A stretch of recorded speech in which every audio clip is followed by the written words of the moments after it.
Ted Iacenda is the starter at the quarterback.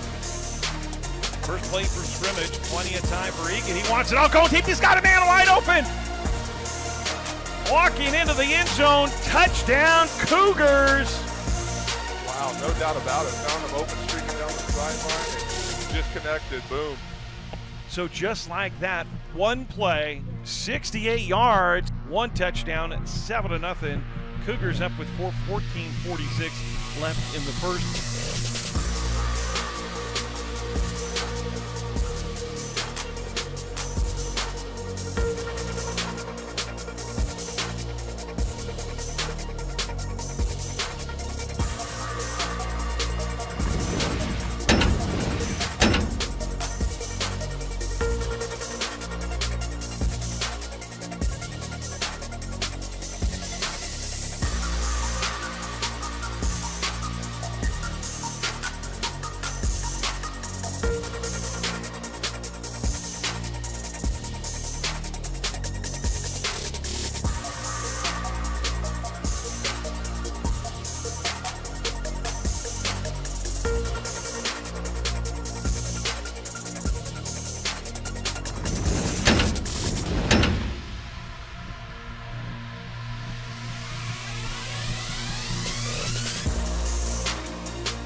Who want to be great teammates.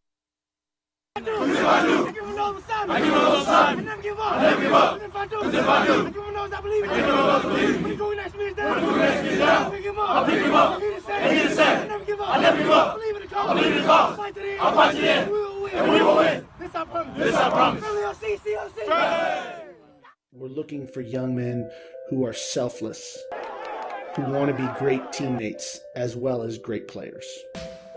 Our strength and conditioning program is second to none. I would place what we do in the off-season up against any off-season program at any level. Our goal is to move these student athletes on, but have them excel when they get to where they're going. Creating that culture is paramount to our success here at College of the Canyons, and you have to have the student athletes that aren't afraid of competition in order to achieve that. This is not just the program for football players. This is a program for engineers, future lawyers, doctors, teachers, etc. They can achieve here. We're very excited about the history of College of the Canyons. We've sent players to every major conference in the country, all the mid-majors. We've had Cougars participate in the NFL, but we're even more excited about the future.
course, Wyatt Egan is the starter at the quarterback.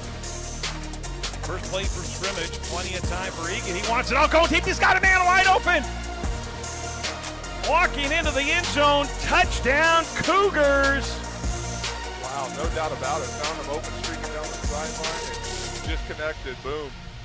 So just like that, one play, 68 yards, one touchdown, 7-0. Cougars up with 14:46 left in the first.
Jeff Stoyanoff, right? Yes, sir. Jesse Munoz, right? Yes, sir. Well, good evening, everybody, and welcome to Cougar Stadium on the campus of College of the Canyons here in beautiful Santa Clarita, California. I'm Barry McKeever along with Jeff Stoyanoff and Jesse Munoz. Tonight, it is a matchup of Titans here in Southern California. The number 2 ranked COC Cougars taking on the number 5 ranked Ventura College Pirates. Join us right now, Jesse Munoz, SID for the Cougars. And, you know, Jesse, one of the big things we've been talking about all season long with these Cougars, they are tops in the state in defense. This isn't a no all-star defense. This is a lot of great players. Absolutely. This is a great squad, Barry. We've got, 11 guys that are on the field for every snap, but probably about 20 guys deep that are actually making contributions night in and night out. Everyone knows the rankings. Number 1 in the state in terms of points allowed, 7.3 points a game. Number 2 in the state yards, about 224 a game. But I think the thing that's most interesting, like I said, there's so many guys that are on this team flying to the ball, creating turnovers, making plays.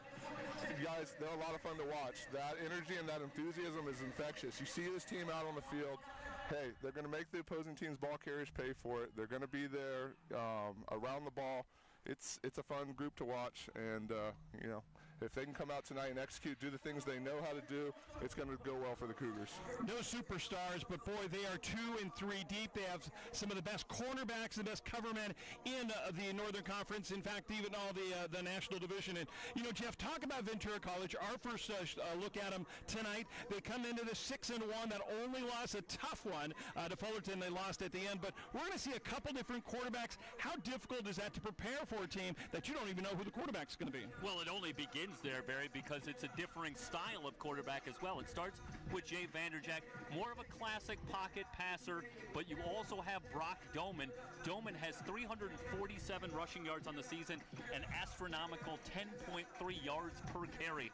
When he handles the ball, there'll be a completely different offense with the 2 quarterbacks. As for who we'll see more tonight, it's just going to come down to the hot hand. That's the way it's been all year.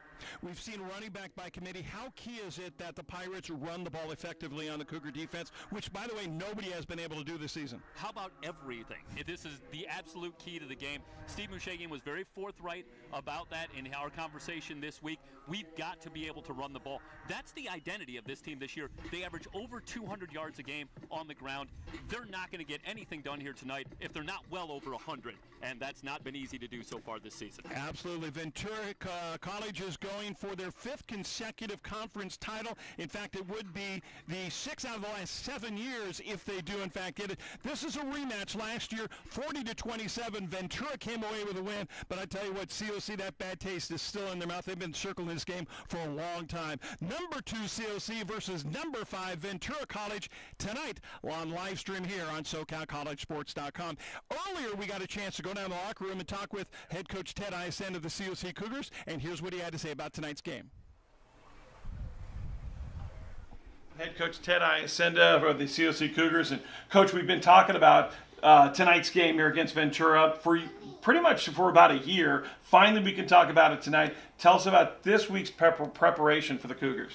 Well, we've had this game circled for quite a bit, and the boys know what's at stake. I mean, we have to go through the reigning conference champions to get to where we want to be, and that's the playoffs. And tonight is a big step for us. You go against a team that is probably the most talented you've seen all season. How do you make sure that these guys know that they've pretty much got to step it up on both sides of the ball? Well, it started on Monday right after we got back watching the film from ELAC. We talked about high-level energy practices all week long, and we've had that. We've had a great level of focus, and they know we've got to play great football. We've got to execute. We've got to be disciplined, and that's what it's going to take for us to be victorious tonight. Last week, before the game, you talked about wanting to take the air out of the sails of East LA College from the get-go. And we saw the first play from scrimmage, 68-yard touchdown to Brandon Pierce. We saw his speed and we saw the athleticism. But I'll tell you what, the thing that probably surprised me the most is White Eagles, the pass, the other long 62-yard touchdown pass. He was very, very accurate last week, wasn't he? Yeah, he's progressing very well. We're very excited about him. He's getting more and more comfortable back there with our calls and our protections and our plays and executing. We're looking for a lot of growth out of him tonight. And the thing we see a lot when we have big games is, we don't want to get too creative. We don't want to get too excited. We want to execute the way we have been, all year long and kind of ride out the first wave of that hype, if you will. And then everyone kind of settles into their game, and that's where I think you win or you lose. And, the thing is, looking back on the game last week, is I know you wanted to run the ball better against a team tonight, probably the best defense you're going to face or you have faced all season. How important is it that you guys effectively run the ball tonight? Oh, without a question. I mean, obviously we do have a young quarterback, and we want to take pressure off of him, and the way you do that is you run the ball effectively. So, we're looking for ways and looking for weaknesses all week long and things maybe we can exploit and try to run the ball well. And, watching them on film, there's not many weaknesses. So we're going to have our work cut out for us. Our O-line knows that. It's a big test for that group. Your defense, the top defense in the state of California in junior college football, and they have just risen to the test every single week. But again, this week, a brand new test for them. They've got 2 quarterbacks that Ventura is going to show you tonight. How do you prepare for that? Well, both kids are explosive for them. They're signal callers, and like you said, every week our defense has risen to the test, and this is a new test. This is probably the best offense we faced, no question about it. Up front, the biggest offensive line, the best tailback, and Mr. Duckett, number 3. So we've got our work cut out for us. There's no question that this is going to be a big test Saturday night. We're going to see what our defense is made of. There are some of the kids that even last week were talking about, I don't want to talk about revenge, but really getting back and proving himself after last year. I know it was a disappointing loss for you, but is that something that carries over in the year from last year, knowing how disappointed in that game knocked you guys out of the playoffs? Sure. We have quite a bit of freshmen that were around in that game, and, not to take anything away from Ventura's victory last year, but we spotted them 21 points in the first 7 minutes of the game, and that's the type of thing I'm talking about. Is you have to ride out the first part of that hype, and you've got to settle down and settle into the game and start executing. And we have a lot of young men that played on that team, and they know what a chance they let slip away from them. So this is a little bit personal for a lot of these sophomores. So tell us about the strategy tonight. You talked about getting off to an early start last week. How important is that tonight? Well, I like that Wyatt is getting more comfortable back there, and obviously we want to try to get him into a rhythm early and get everyone involved. We've got some dynamite playmakers. We've got to get the ball in their hands right away. We've got to, get that offensive line, that young offensive line, some confidence. We want to run the ball. So, I mean, there's going to be no limit to our strategies. We're pulling out all stops tonight. It's funny you mentioned that because last week we saw a couple of different formations we haven't seen all season long. And we were thinking at the time maybe a little something for Ventura to think about. But everything's open tonight. The playbook's all open. You and Coach Harrington going to pretty much throw everything at him, right? No question. We pulled out all the stops. And then finally, tell us about the defense and the leadership, the camaraderie of this defense that is so unique that makes it, like I said, the best in the state of California. Yeah, absolutely. I mean, we've got a dynamite group of sophomores that lead the way, and they are a very close-knit group. I mean, it doesn't happen very often at the junior college level where you get a group of two-year kids that just get this close, and we're playing a high level because of that closeness, and it shows on the field on Saturday night. So we're looking for them to lead the way, and when Ventura's making plays, and when we understand they're going to make some plays, they're a good offensive football team. We're not going to get down on each other. We're going to lift each other up. We're going to battle back, and we're going to see who's standing at the end of this fight. Two top 5 teams going at it tonight, COC and Ventura, right here on SoCalCollegeSports.com. Good luck, Coach. Thanks, Barry.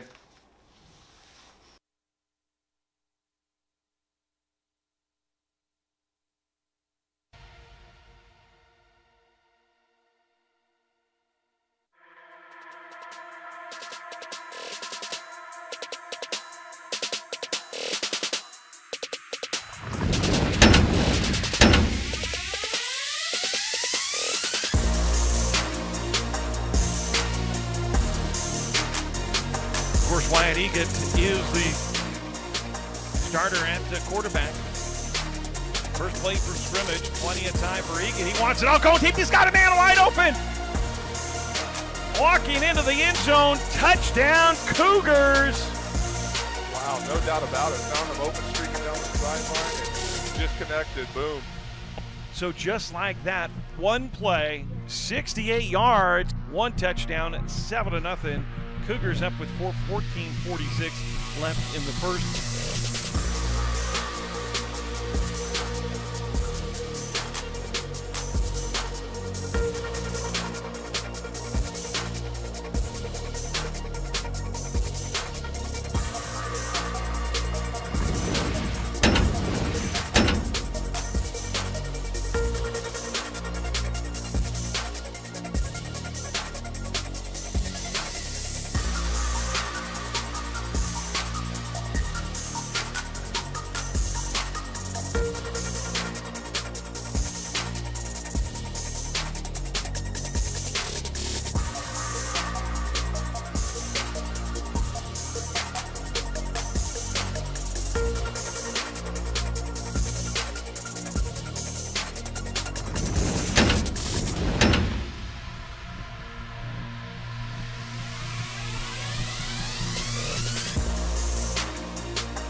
Check, check.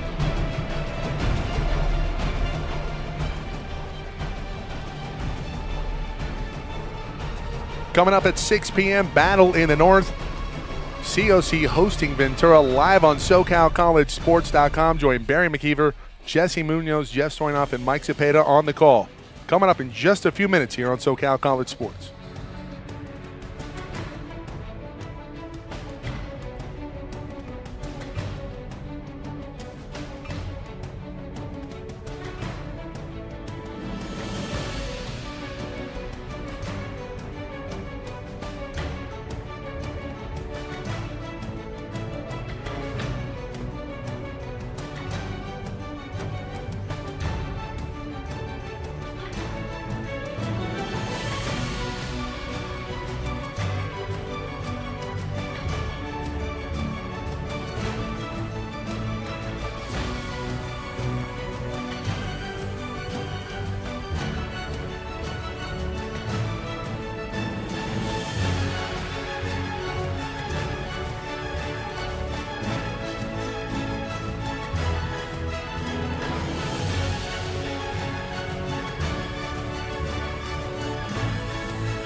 Well, good evening, everybody, and welcome to SoCal College Sports as we bring you Clash of the Titans today.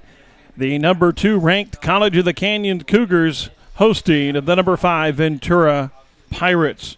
And I'm Barry McKeever. Good to have you with us here on SoCal College Sports, our live stream. Jeff Stoyanoff is with us. Also, Jesse Munoz is here. Mike Cepeda joining us in the booth. And first of all, Mike, we circled this game at the beginning of the season as the one to watch, and even though Ventura's only blemish is to Ventura, or Fullerton, I should say, this is the game that we've all been waiting for. Yeah, this is an unbelievable matchup up here in the National Northern Division of the SCFA, and you have to wonder, is the wild card going to come out of the North?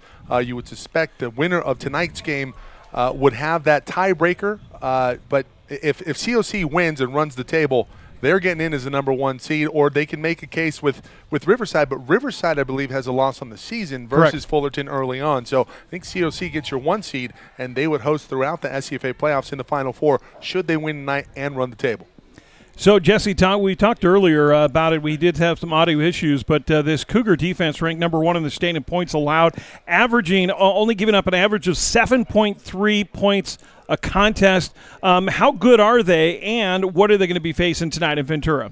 Barry, that's right. I mean, in a word, stifling. This team, like you said, 7 points a game, about 224 yards per outing. Not a lot of stars. We talked about it a little bit earlier. Not one star, instead of a group of 11 guys that swarm to the ball. No superstars. No Still superstars. A lot of stars out there, but guys that swarm to the ball, play with an enthusiasm and an excitement that's contagious. You'll see these guys out here. They've only given up double-digit points twice this year. Last time was Week 4 against Cerritos. They know what they can do well, and they know what Ventura does well.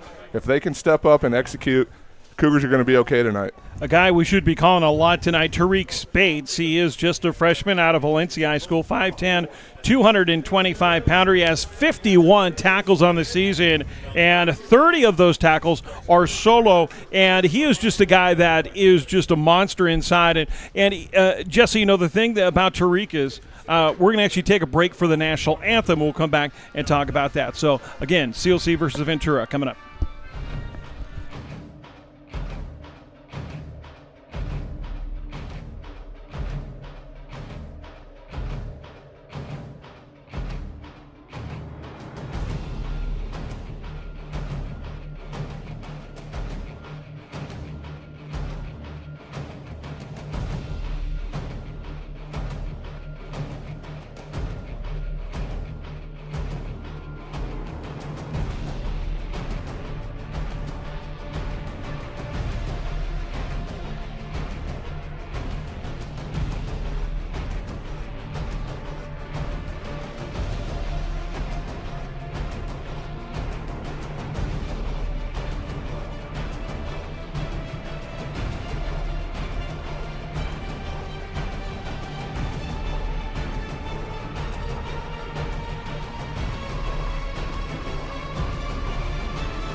So moments away from kickoff here at College of the Canyons Cougar Stadium. And, Jesse, before that national anthem, we were talking about Tariq Spates. We'll talk about him in a bit, but we are almost set for kickoff here.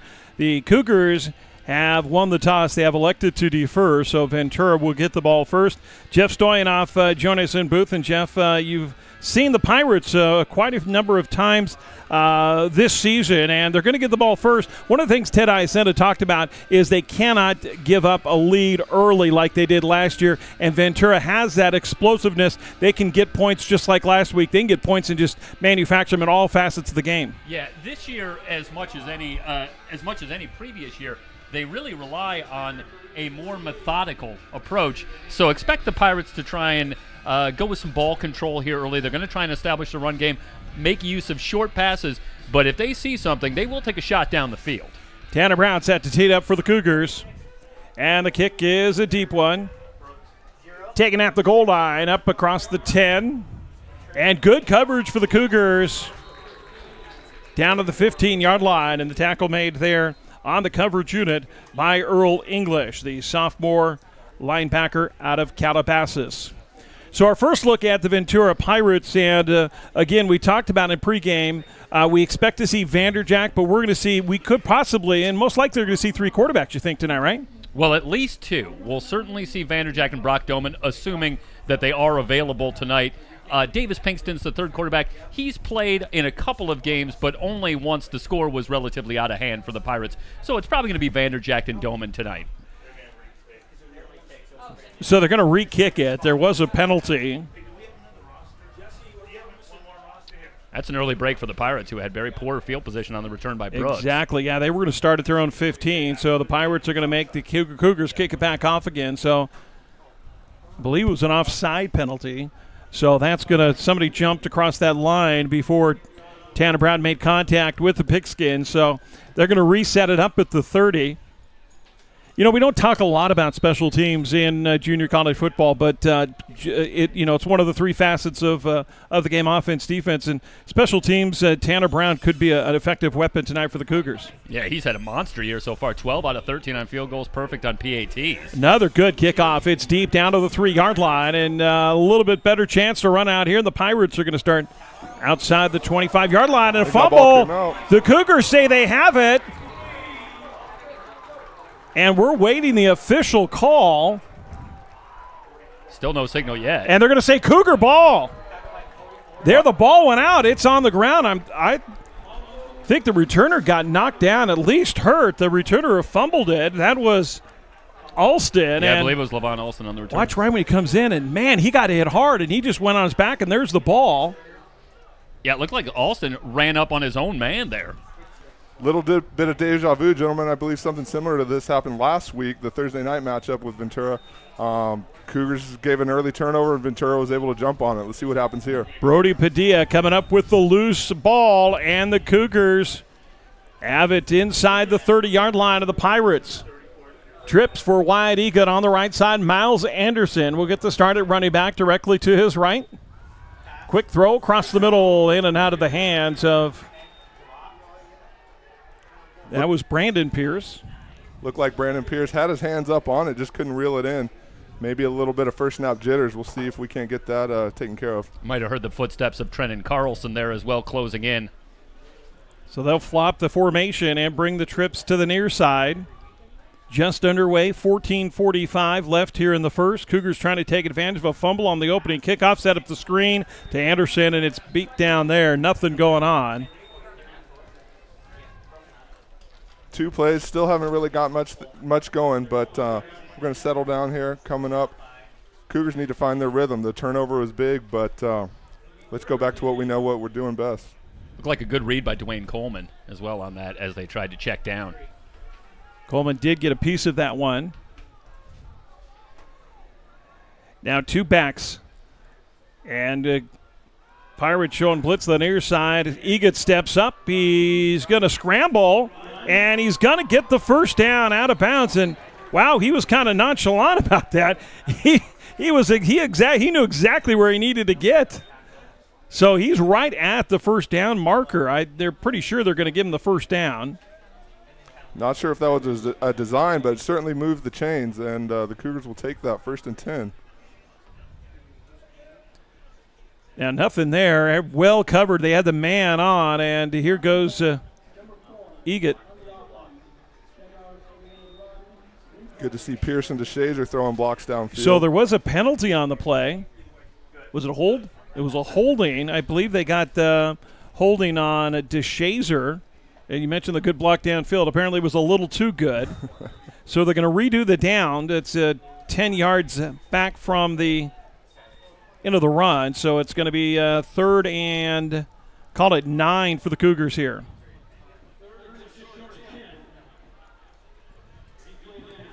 Spread formation for Egan. Steps up the pocket, throws it downfield, has a man, catch inside the 15, and down goes Pierce right there. Brandon Pierce, he dropped the one earlier, not this one, and they're going to move the chains for the first down of the game for the Cougars. I got to tell you, that's terrific pocket awareness by Egan, stepping up into the pocket, finding a lane for that pass, and firing a dart to Pierce. Wyatt Egan, of course, started as the backup this season. Andrew Brito, after such a fantastic freshman season and a lot of expectations in the sophomore season. Now they hand it off to Brandon Pearson. He's going to run to the corner. He'll get the edge out up near right out of bounds of the 10-yard line. But Andrew Brito, they expected such great things from him. And, of course, he goes down with that knee injury. We saw him earlier. He had surgery about a week and a half ago, Jesse. And for a lot of teams, that's a big blow when you lose your best offensive player, your quarterback. But, sure, man, Wyatt Egan has really stepped up this season. Tough break for the Cougars without a doubt. But like you said, Wyatt Egan stepped right in. Cougars haven't missed a beat. 2nd and 5 to go for the Cougars. Quick pitch. And it's Pierce again, and he's going to lose yards back to the 9-yard line. Pierce, probably one of the fastest guys in the state. You see the Cougars trying to get him the ball in space. Wasn't able to get much that one, but it's just a matter of time till he breaks the corner. Yeah, Kanye Dixon does a terrific job, essentially one-on-one with Pierce out there in the open field, able to escort him out of bounds with a minimal gain. You know, one thing we're going to see is speed on the corners, more speed than we've seen on front of defense for the Cougar offense. We'll see how they adjust there. So they're going to say it's now going to be back to the 9-yard line. So 3rd and 4 now for the Cougars. Plenty of time for Egan, and a delay route across the middle, and it just over trying to get to Eby at the 5 and missed him just a bit there, and that's going to probably bring on the field goal unit. Tanner Brown coming on the field, and that one just thrown a little bit too far there for Eby. Eby didn't have a chance at it. Now, this is a luxury for the Cougars. Stall drived out a little bit, weren't able to get into the end zone, but you bring in a kid like Tanner Brown, nearly automatic on the year. This is a good start for the Cougars. We can get 3 right here. 9 of 12 on the season for Tanner Brown. This is like a long extra point from the left hash mark. The kick is up. It looks good from here, and it is. So the Cougars get 3 points out of the fumble on the opening kickoff, and they score first 3-0. And we know how important that was for Coach Iacenda. Was talking about how they could not get behind. Now, last year, remember, it was 21-3, I think 5 or 7 minutes into the game. So this is a good start for the Cougars. Yeah, and obviously anytime you're talking about a matchup between two very evenly matched teams, turnovers are going to be so important. It's exactly the start you didn't want if you're the Pirates. Neither team can afford to massively lose the turnover battle here tonight. And to echo that, I mean, 3 points in a game like this, that could be the difference. So to get on the board early, maybe get your offense in a little bit of better rhythm, things are going to be okay. I want to thank our sponsors of Cougar football tonight, Sage Staffing, Greg Kincaid, and the entire crew over there, providing a lot of temporary help for offices all around Santa Clarita. Again, Sage Staffing, proud supporter of COC football. Also, Chick-fil-A in the Valencia Town Center, now open until 11 o'clock, Monday through Saturday. So Brown's going to tee it up here. Cougars with the 3-0 lead, 13:08 in the first. Kick goes into the end zone, and coming out with it again, out to the 15, breaks the tackle, and the 30, 35. And finally all the way down inside the Cougar 25-yard line, and that was Alston. And I think how much of payback was that for Alston after fumbling on the opening drive? That was just determination. Yeah, this is a tremendous individual effort. After a good wedge really freed him up. But how about the decision for Alston? You're coming off a fumble, 3 yards deep in the end zone. No, I'm bringing it out. I want to see if I can make something happen here. And he does in a big way, and now the Pirates have a short field. Great blocking by that wedge, as you mentioned, and also all downfield. Finally bringing him down was Antonio Hunt, the defensive back, and if Hunt doesn't drag him down, the Pirates are going to get an early lead. Man in motion to the right, and the handoff is going to go the left side up near the 20-yard line, and that's Duckett. Big early challenge here for the Cougars. Backs up against the wall. Ventura obviously with a little bit of momentum on that special teams play. Let's see what we can do here. We mentioned the running backs we're going to see tonight, Duckett and Neese, both of them over 400 yards on the season. Duckett 456 and Neese 442. Back to pass. And intercepted. And that's Antonio Hunt after the big tackle. And Hunt still on the loose. He's going to take it up to the 17-yard line, and a late flag comes in. But that's going to be a second turnover of the game for the Pirates, and a big one in the red zone. That was a very ill-advised pass by Vanderjack. Antonio Hunt coming up with the big play. One of those guys we mentioned in the pregame, one of the stars on this defense. He's going to come over to the sideline, be greeted by his teammates. We'll see if the turnover chain makes an appearance, but that's a big swing for the Cougars. White and company back out on the field. That looked like Hunt really just dropping back in zone coverage, and Vanderjack never saw him. And to make matters worse, the Pirates are going to get flagged for a roughing penalty. So a dead ball foul is now going to move the ball up outside the 30-yard line to the 32. So the Cougars are going to have 1st and 10 of their own 32. And 2 big turnovers here early. And this is exactly the opposite of last year. Remember, last year, first 4 drives, the Cougars turned it over 3 times. And now, first 2 times Ventura's had it, they've turned it over both times. Egan on play action across the middle, and it's tipped at the line of scrimmage, and it's going to be incomplete. Looked like Carlson. It is Carlson. Yeah, jumping that pass as well. And Carlson's been able to do that effectively on a number of occasions this season for the Pirates. Does a terrific job reading the quarterback on those short dump-off passes. Carlson, a big frame, 6'3", 245-pounder out of Mission Viejo High School. 2nd and 10, the quick pitch to Anderson on the near sideline, and actually he's going to get up near the 40. Check it, that's not Anderson's, that's actually Henderson, Alonzo Henderson. But they really appeared to have Henderson hemmed in on this play, and it's a great individual effort by Henderson to cut that back and find some running room for 9 yards. Definitely. Didn't look like a 9-yard run to start with, but kept his feet moving, found some space. Big 3rd down right here. So we're going to see now Anderson comes back in after Henderson comes to the near sideline. 3rd and 1 at their own 41-yard line for the Cougars. At flex defense, you'll see a lot of movement on that Pirate defense, and Anderson straight forward. He's going to get the first down. It looked like he had a lot of room on the left side if you would have seen that one, Jeff. Yeah, trying to pick his way forward there. I think very mindful of picking up the first down first and foremost, and he does it, picking up a couple. But, yeah, a cut back there, and he might have found a lot of open field. So Henderson comes to the sideline again, and Anderson is now going to line up as the single set back to the right. Trips to the near side for the Cougars. New set of down, 1st and 10 at their own 44. 11 minutes exactly left here in the first. Think you got flag on the play. Up the side, catch is made by DeShazer, breaks the tackle, touchdown Cougars. Hold everything, though. We have a flag of the line of scrimmage. Well, Lambert appears to have a play on this ball and just takes a bad angle. As you watch this play develop, watch Lambert come in here and just overrun that football. Wait for the official word. It looks like it's going to be an offsides, and it is. And it's going to stand 56 yards on the touchdown. That's a great job by Egan really threading that ball in, but it appeared for the moment that the Pirates were going to have 2 defenders on that ball. You know, Jesse, we saw 2 of those passes last week to Brandon Pierce, but that just shows the incredible weapons all the way across the front that the Cougars have. Absolutely. Another big play. Looked like Ventura jumped across a little bit too soon. Egan took advantage of it, knew who he's going to, and hit him in stride. Brown trying to tack on the extra point. The kick is up, and it is good. So just like that, the Cougars lead 10-0, 10 and a half minutes in the first half, taking advantage of 2 Ventura Pirates turnovers.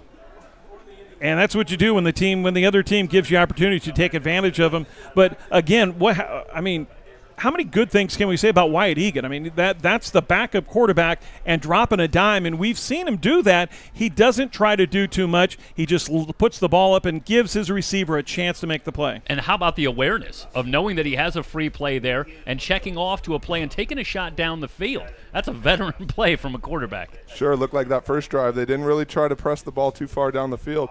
Looked like they were going for the shorter stuff. This one, he saw his opportunity. He took it. So last week it was Brandon Pierce for 2 long touchdowns. Tonight it's Leroy DeShazer.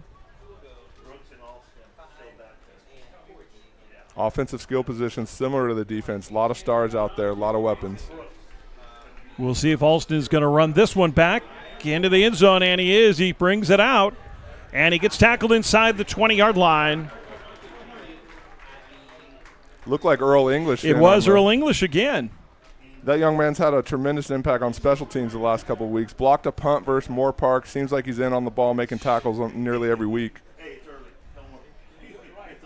So the Cougar defense, who started things off right when they had their backs against the wall, we'll see them now here as they've got Ventura inside their own 20.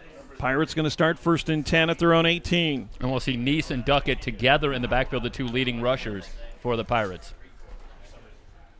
Duckett is the deep man, and they're going to give it to Duckett the left side. He's going to get some room, breaks the tackle, and he's up near the first down, and it looks like he's going to get it at the 28-yard line.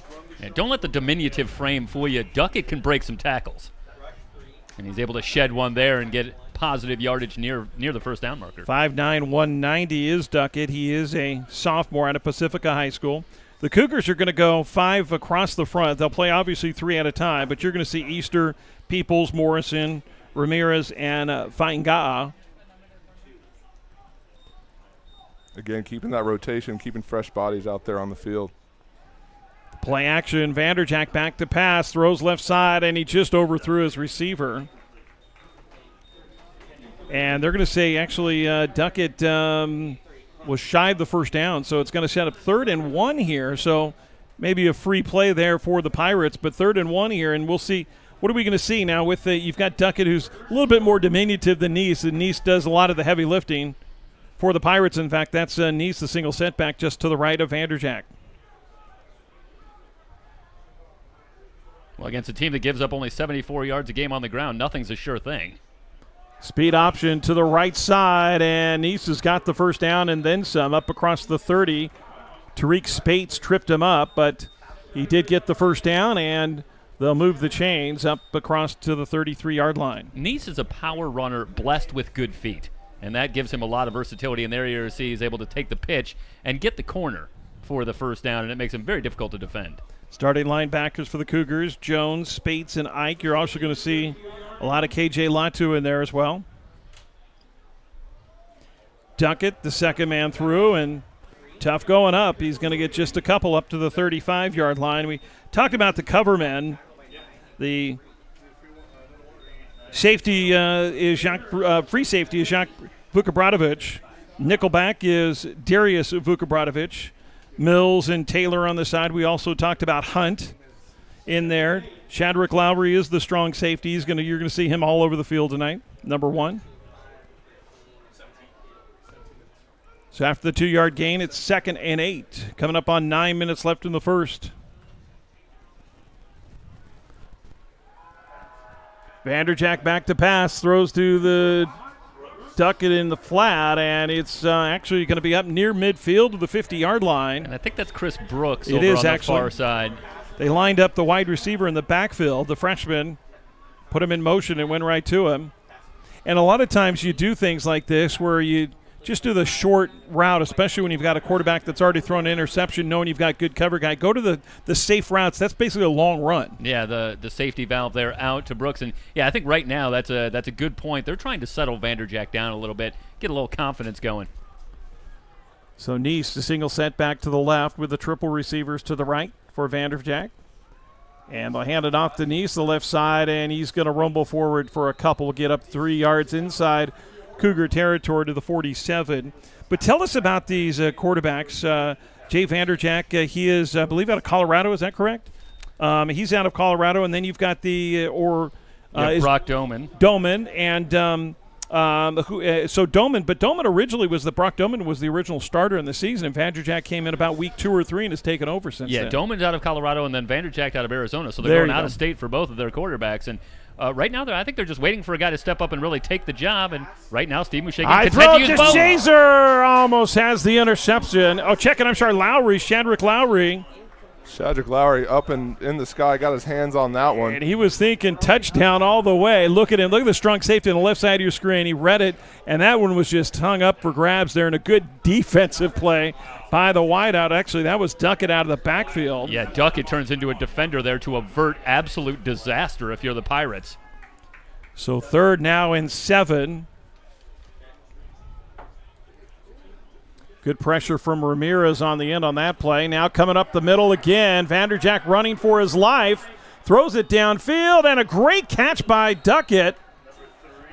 And it's enough for a first down inside the 40 to the 36-yard line. A fantastic catch by Thomas Duckett out of the backfield. And look at Vanderjagt on the run. That's a tough throw, and I don't even know if he was – I don't think he was throwing it to Duckett. I'll tell you something, guys. That may be the best ball that Vanderjagt has thrown tonight, and I think he finally stepped into one and just let it go with authority. He's been throwing too much off his back foot, and it's getting him into trouble. And the handoff straight up to the middle to Duckett, and he's going to get down inside the 35 to the 33-yard line, so a pickup of 3. Still the ground rough going for all the offensive opponents here for the Cougars, but Ventura moving down the field. Another opportunity for the Cougars, hopefully employing that bend, don't break defense. 2nd and 7, trips to the top side for Vanderjagt. Neese the single setback. Straight drop back, lots of time, throws the near sideline, and it's incomplete. It was tipped up there by the defender, and Rashawn Rowland came in over, making the nice play, and that was another ball that was up for grabs. Yeah, another pass pretty well off the mark from Vanderjagt, who's still trying to find his bearings here in this first quarter. I think we're seeing about 3 or 4 tip balls already. Try to get that one to Alston, so they'll keep the trips to the left side. 3rd and 7. They roll Vanderjagt out to the left. He's got room in front of him, but he's going to have to get rid of it, and he does. Incomplete. Got to tell you, gentlemen, I'm really impressed by the penetration defensively up front by COC, really giving Vanderjagt trouble. That was Johnny Morrison on that one. Morrison running Vanderjagt down from behind. And that's the thing we see from Peoples, Easter, Ramirez. We see Ramirez in there and Morrison. They've got size, but those boys are fast enough where they can run quarterbacks down. And a big 4th down play here, and the Pirates are going to go for it. Yeah, kind of in no man's land here. 4th and 7. And a flag. This is a free play for the Pirates, and it's going to be incomplete, but it's going to come back, and it's going to be 4th and 2 as Lowry got his hands on it again. I think that was Gio Ramirez. I think it was Ramirez, yeah. Nice job by Vanderjagt utilizing a hard count, getting a free 5 here. That's one of those, that makes defensive coordinators just nuts. It's like, buddy, you're the guy over there. The nose guard should never jump off sides. You could tell him, hey, you had one job. You have but one thing in reality, he had a lot more than that. So it's going to set up a 4th and 2 now at the Cougar 28-yard line. And with 2 yards to go, this adds a lot more plays that you can go to here. Neese again, single setback to the right. And they'll go to Neese, and he's got the first down inside the 25 down to the 23-yard line, and they'll move the chains again and convert on 4th down. It's just a little counter to Neese. This is kind of a pet play of the Pirates that they run very well, picking up positive yardage and a first down.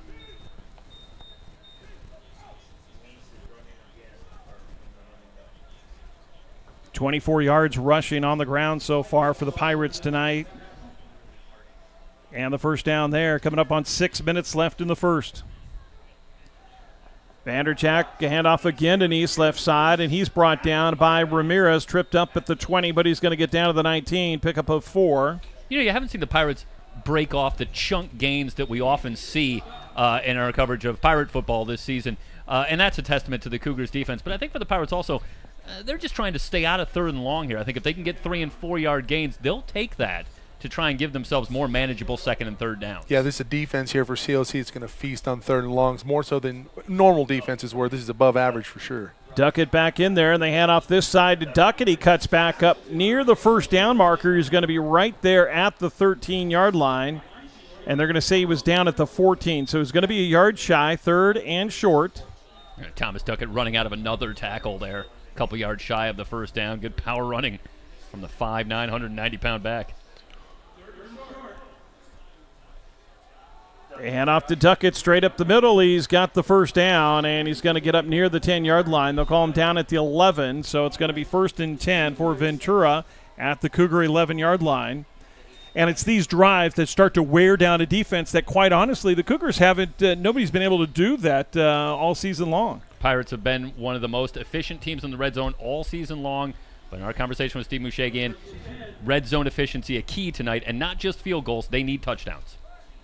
Let's see what they can do here. 1st and 10, 4:43 left in the first. Ventura trying to get on the board. Hand off to Nice, right side. He cuts back inside the 10, puts his head down, and delivers the blow to the defense. He's going to get up to the 6-yard line. Impressive seal on the edge there for Ventura, and Nice. Nice power running from him. Yeah, Knight and Walker on that right side, getting a good push for the Pirates. Vuka Bradovic coming up and making the play there, but a nice gain of 5 yards and a 2nd and 5 now for the Pirates. Very methodical in this drive. We'll see if they stay on the ground here. Nees is in there, and it is straight forward, and Morrison hits him in the backfield, and he's going to get back to line of scrimmage, and that's it. Johnny Morrison finds the inside lane, comes in, makes the big stop. This is going to set up a big third down for Ventura. We'll see if Canyons is up to the challenge, maybe looking for the turnover. They know they definitely don't want to give away the 3. Look at Morrison come off the edge. Look at that speed right there. They tackle block down, and he just went right down the line of scrimmage. So big third down play, 3rd and 5 from the 7-yard line. Vanderjack going to the corner of the end zone. Nobody there. Intercepted. Antonio Hunt again with his 2nd interception of the night, and he runs it out. There's the to turnover. The 8-yard line, and the 3rd turnover in 3 drives by the Pirates. And the prescience of Jesse Munoz. Well, I set him up for that one, but Antonio Hunt looking like a ball hawk out there. That's a 2nd, and that's just what the Cougars needed. Turn the ball around, Cindy getting company back out there, keep the momentum on our side. You know, Coach Iacenda can't say enough great things about these quarterbacks. I mean, you've got Mills, you've got Taylor, you've got Hunt, you've got Rayshawn Rowland out there. I mean, there's so much talent at that cornerback spot. A lot of talent. Literally 5 players that he can trust. A lot of talent, a lot of speed, guys making plays on the ball. Quick throw left side of the 10 up to the 15, and that is Brandon Pierce. You notice they're bringing Pierce out of the backfield trying to get him the ball, and this is effective here, getting up 7 yards. They'll bring up 2nd and 3. We do have an injury, a Pirate injured at the 21-yard line. That's a terrific job by Trey Lambert coming up from about 20 yards back to shut that play down shy of the first down marker, and that is something that Lambert definitely brings to the table. He's a hard hitter in that secondary for the Pirates. But to your point, Barry, Pierce, again, one of the fastest guys around. To be able to get him the ball in space, you saw what he did last week with the long touchdown and the sprinter's finish here at the end zone. That's a young man that will make an impact anytime he touches the ball. 3:09 left in the first. Cougars still up 10-0. They're still attending the injured Pirate on the field. We'll talk about AV Equipment Rentals. AV Equipment Rentals from Landscaping and Painting has the right tool to do the job right. They also have propane for your barbecue, and there's no minimum quantity to buy.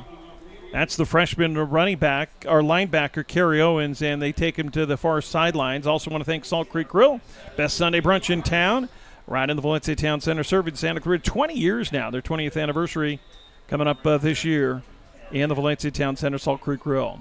So 2nd and 3 after the 7-yard pickup. Looks to the sideline to get an audible. Egan does. He's going to send triple receivers to the right. Handoff up the middle to Dunn, and Dunn's going to get across the 20 for the first down of the 21-yard line. Our first look at Caden Dunn. We haven't seen him for several weeks, Jesse, and came off that knee injury. He looks to be 100% here. Sure, it's great to have him back. One of the weapons that Coach Iacenda can call on. We'll see if he can get back in the rhythm. He had a great first 4 or 5 weeks of the season. Looking for more of that. Even though he's missed the last 2 weeks, still the leading ball gainer for the Cougars at 262 yards in the 5 games. Brother of former COC quarterback Devin Dunn. Eagle's going to give it to Dunn, left side, and he's going to break maybe a tackle up to the 22, get just a yard.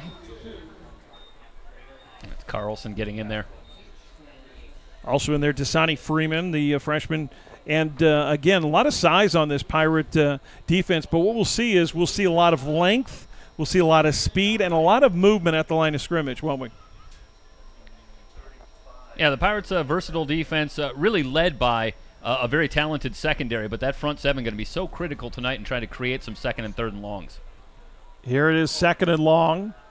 Straight drop back. Egan, right side. Catch for the first down. Eby across to the 33, check it, 32-yard line, and they're going to move the chains again. And, you know, you got to give Ventura credit. They're playing man, and playing man against this front. A lot of people don't do that unless you're bringing bodies, and they're not bringing bodies.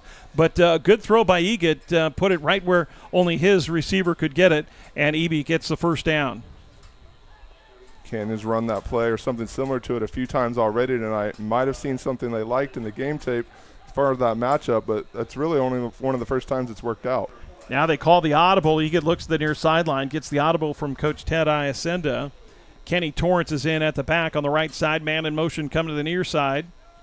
And it's going to be a quarterback draw, and it's not going to go anywhere. And they saw something that made him call that draw, but that was sniffed out well. I'm not even entirely sure that was a draw, maybe just a broken play. It looked like Egan was a little bit lost back there. Nobody around, and Moyer quickly closed in and dropped the hammer. 3-yard loss back to the 29-yard line. Inside a minute left in the first. Cougars have taken advantage of 3 Ventura turnovers, 1 on the opening kickoff return, and then 2 interceptions by Antonio Hunt. Egan steps up, throws. That's a dangerous one. It's dropped. Oh, that should have been an interception. Jalen Watson, who had a couple of interceptions last week, with a great shot here.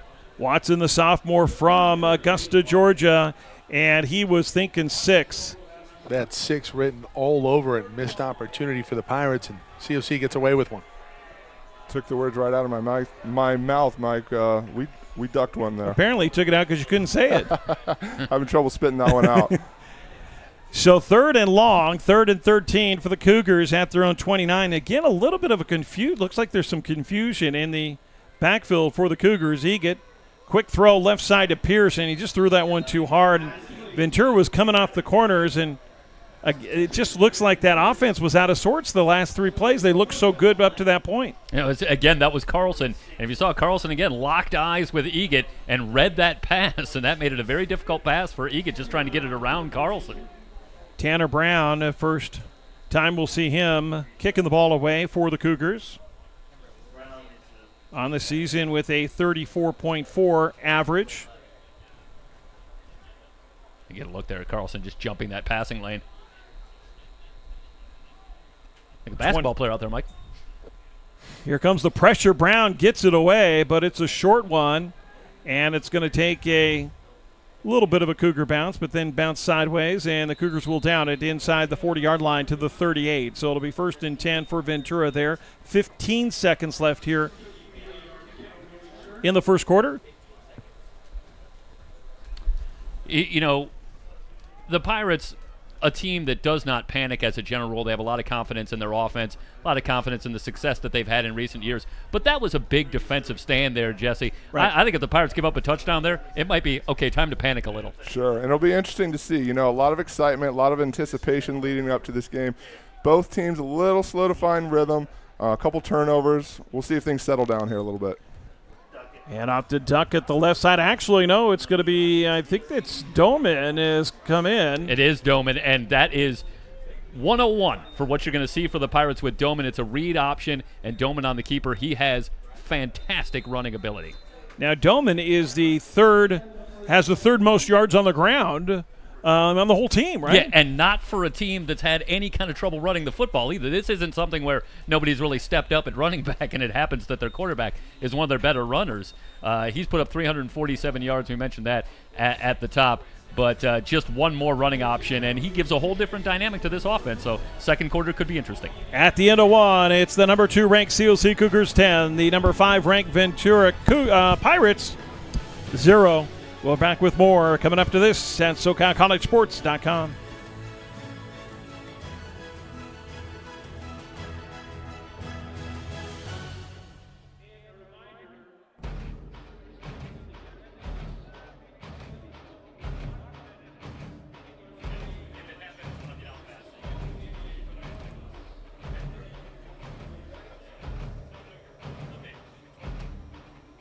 Spread the word, everybody. You can watch this broadcast live on our website, www.socalcollegesports.com. Also on our YouTube channel, SoCal College Sports 1. You got something with a YouTube app.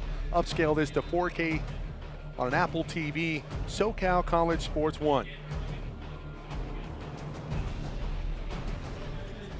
Pirates line up with a 2nd and 2. Doman back to pass. He's got a man wide open on the right side and into Cougar territory down to the 42-yard line. Well, went to Stevie Houston. And Houston was wide open on that right side, and they're going to move the chains again. Ventura now at the 42-yard line. Quick snap throw, left side, picking up a block, and coming up and making a huge play. That was Vukobratovic. And nice closing here by Jacques Vukobratovic from the free safety. See him on the right side of your screen. He read that quickly, came over and made a nice sure tackle. That's right at the line of scrimmage. So no gain, bringing up 2nd and 10.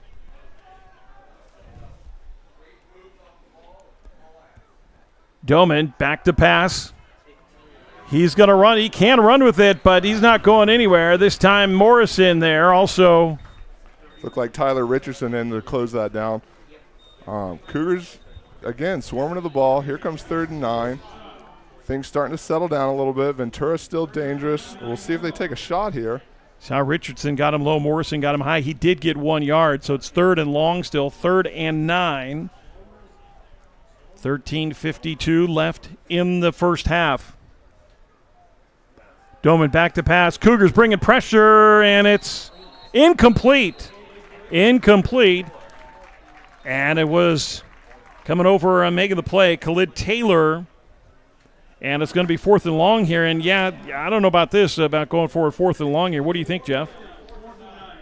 Well, I'm a little bit surprised, but I think it speaks to the confidence that Steve Mushagian has in his team, both offensively and defensively, that he's willing to take a little gamble here and see if they can get something positive going, momentum-wise. Sure. So we'll see. So 4th and 9 here. No backs. Behind Doman on a hard count. Pooch punt not out of the question here. He does back up now, and there it is. He is going to kick it, and it's going to be a short one. And it's going to bounce to the 25, take a little bit of a Pirate bounce down to the 15-yard line. So they decide not to gamble on the 4th and 9. Probably a wise play. Looking back at that 3rd and 9, I mean, that's really the Cougars' bread and butter. You get the pass rush. You force Ventura into making a throw that maybe they don't want to. And here we go. Forces the pooch punt, like Jeff said. Cannon's back out on the field. I'll tell you another thing about that, Jesse, and that is good coaching by Ted Iacenda and his staff right there.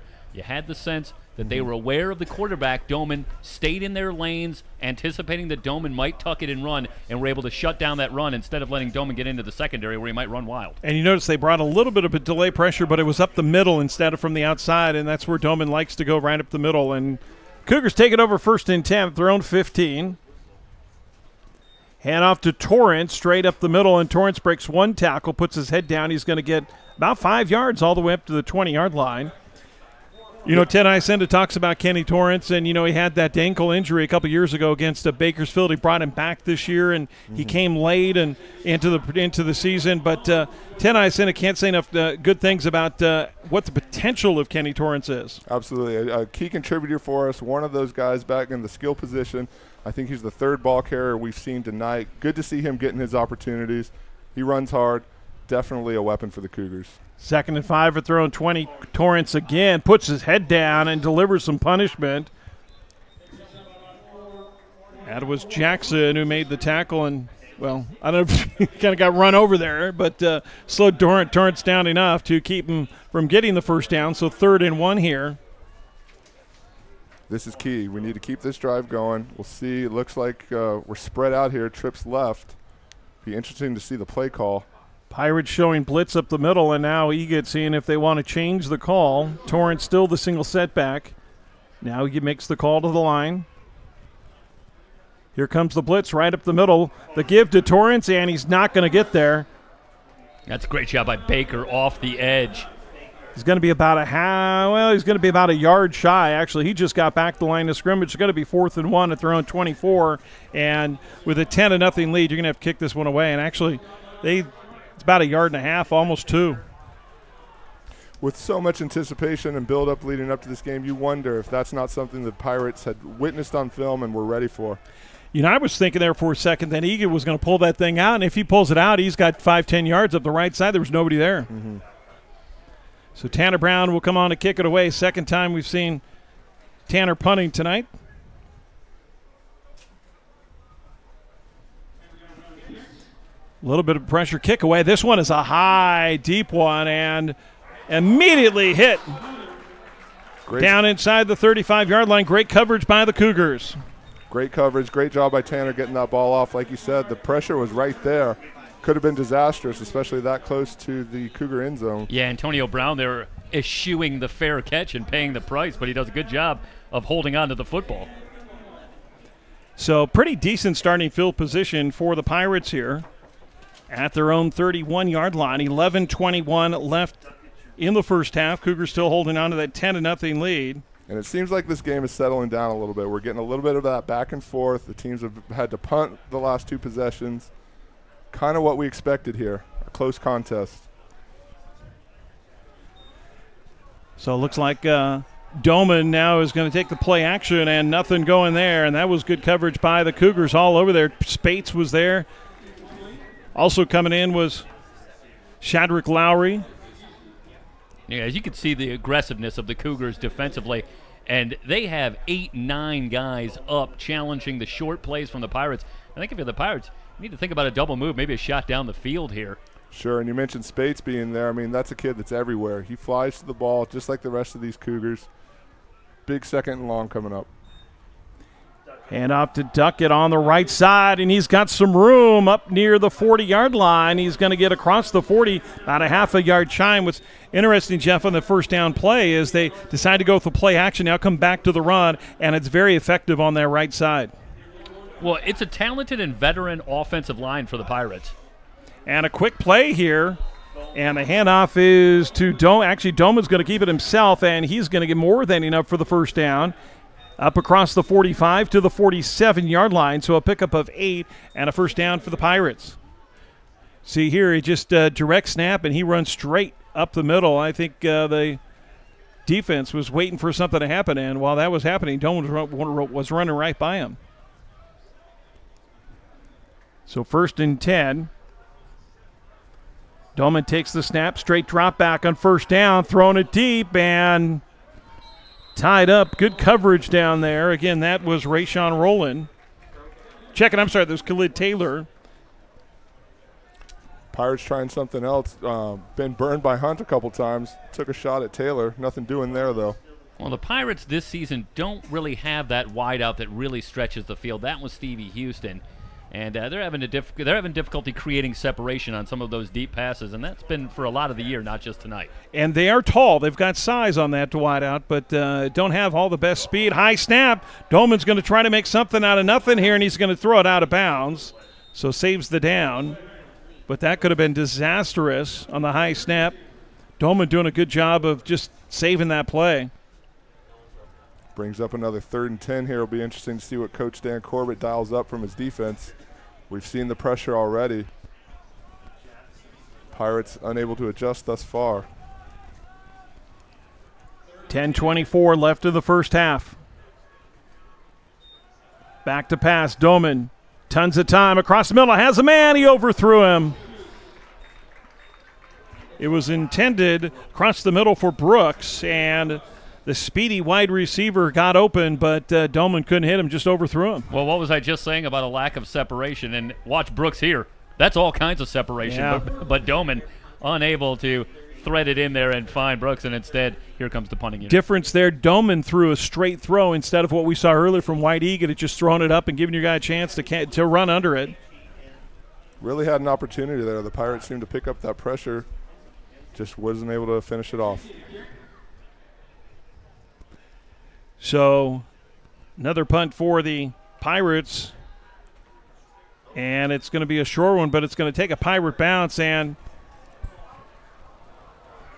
still on his feet. And That's big Rayshawn trouble. Rowland is going to get forward progress up to the 12-yard line. But actually, this wasn't that bad, because otherwise that thing's going to bounce inside the 5, so he takes it here. He doesn't get much forward, but they do give him that forward progress to the 12-yard line, even though he did get tackled all the way back to the 6. Did a great job stopping, saving that yardage, and you could tell by the way he took the ball, he wanted to make a play. This is a young man that's made some contributions on special teams, has a pick 6 on the year. He was ready to go, just wasn't any space there. Give that young man some credit holding on to that football, too. About 3 Pirates got a shot in there, and he managed to hold on to the football and avert disaster. Dunn in motion to the left, quick throw to the left to set up a screen, and Dunn trying to make a man miss and splits a couple defenders up across the 15 to the 16-yard line. Another safe play there for the Cougars down in their own territory. Good thing about this play is it doesn't look like that knee is affecting Dunn really at all. No, he's had some time to heal. I'm sure they worked him back in at practice. He's out there eager just like everybody else on this squad. Egan, tons of time, try to get it to Pierce, and a good defensive play coming across the middle and getting a hand on it was Taylor. Yeah, Taylor, part of a trio of talented linebackers for the Pirates, along with Carlson and Baker. The Cougars have been utilizing a lot that delay route underneath, and it's been open, but obviously the Pirates are getting wise to it here. Well, you wonder if we're not utilizing that to maybe try and set something up later, maybe even this drive. 3rd and 7 upcoming. Back to pass, Egan across the middle and incomplete. Again, well covered there, trying to get it to Wiggins. And yeah, they're working on Kevin Ross over there for the Pirates, but Ross has done a pretty good job tonight. And that one didn't look like Wiggins was open. It looks like a pre-design. There wasn't a read there. They were just automatically throwing it to Wiggins. Ask a question to you guys who've been able to watch Canyons all season long. A little bit surprised that we haven't really heard Jaron Pierce's name yet tonight.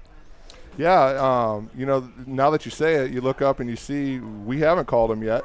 It looks like we've been going to Pierce a lot. DeSazier, of course, got the touchdown. Maybe setting something up for Pierce here later. I'm not sure.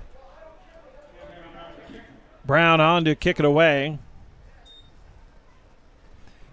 And Brown kicks it to Antonio Brown, and Brown will take the kick, and he's got blockers on the right side if you get the corner, and fortunately for the Cougars, tackle made right at midfield, and good tackle made there by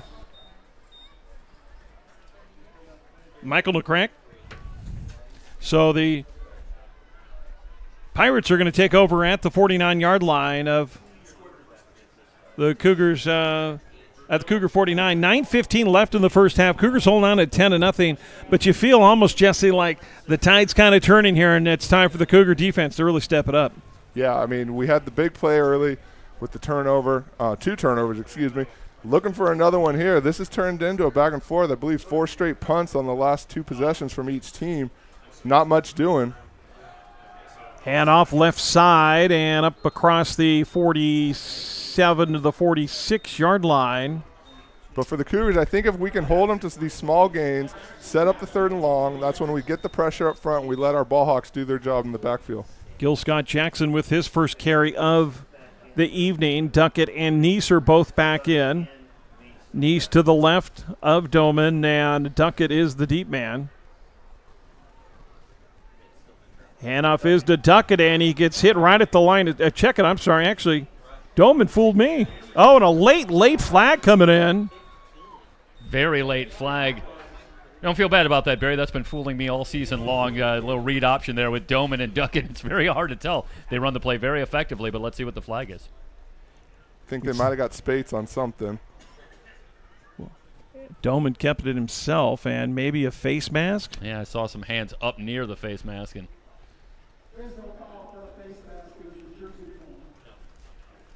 yeah, it was up in that neck area. It didn't look like the head snap, but so they do it. The penalty gets waved off. So it sets up a 3rd and 3 here for Ventura at the Cougar 42-yard line. 8.5 minutes left in the first half. Not the 3rd and long we were anticipating, but we'll see what the Cougars dial up. Something tells me it might be same kind of game plan. Same formation to the right side. 2 backs next to Dorman. And he's going to keep it again. Gets the corner and the first down and then some. Still moving down inside the 30 to the 27-yard line.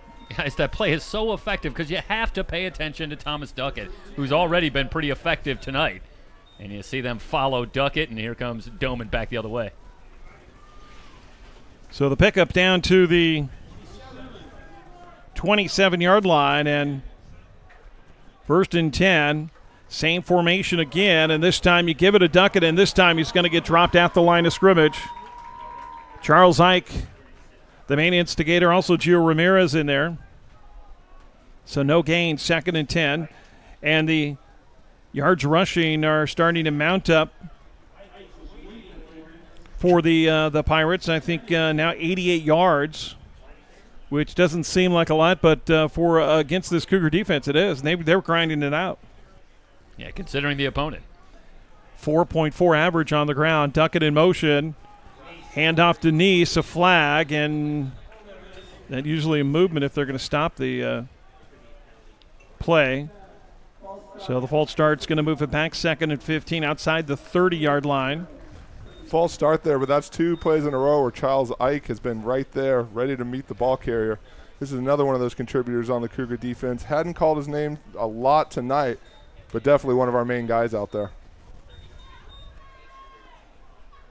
Clock still running, coming up on 7 minutes left in the first half. Same 2-back formation again for the Pirates. Doman, play action, wants it across the middle, has got a man down to the 10-yard line. Again, that was Alston. And it's going to be 1st and goal for Ventura. Haven't really been able to say this tonight, but that was a very good pass from a Pirate quarterback there as Doman sets his feet and delivers a strike to Alston. Quickly to the ball, same formation again, 2 backs, this time offset to the left. They're going to give it to, I think that's Duckett. The second man threw down to the 6-yard line, and it was Duckett. Tackle made for the Cougars by Peoples. Pirates knocking on the door, but an opportunity here for the Cougars to step up and show why they are the #1 ranked defense in the state. We'll see what they have here. 2nd and goal now from the 6-yard line. Again, they've been down in the red zone twice tonight, and they've turned it over both times. Inside handoff. Actually, no, Dorman's going to keep it, and he's going to go into the end zone. Touchdown, Pirates. And back again, to the read option. Sorry, Barry. You're exactly right. That read option is so effective. And I don't know if you guys feel it too, but it feels like everything has changed since Doman's come into the game. The Pirates weren't able to get anything through the air, and Doman adds a different dimension to this game. Yeah, it almost puts you in mind of almost a wishbone offense. Right. Nice and Duckett and Doman all working together, and it's a lot of avenues to cover if you're trying to defend.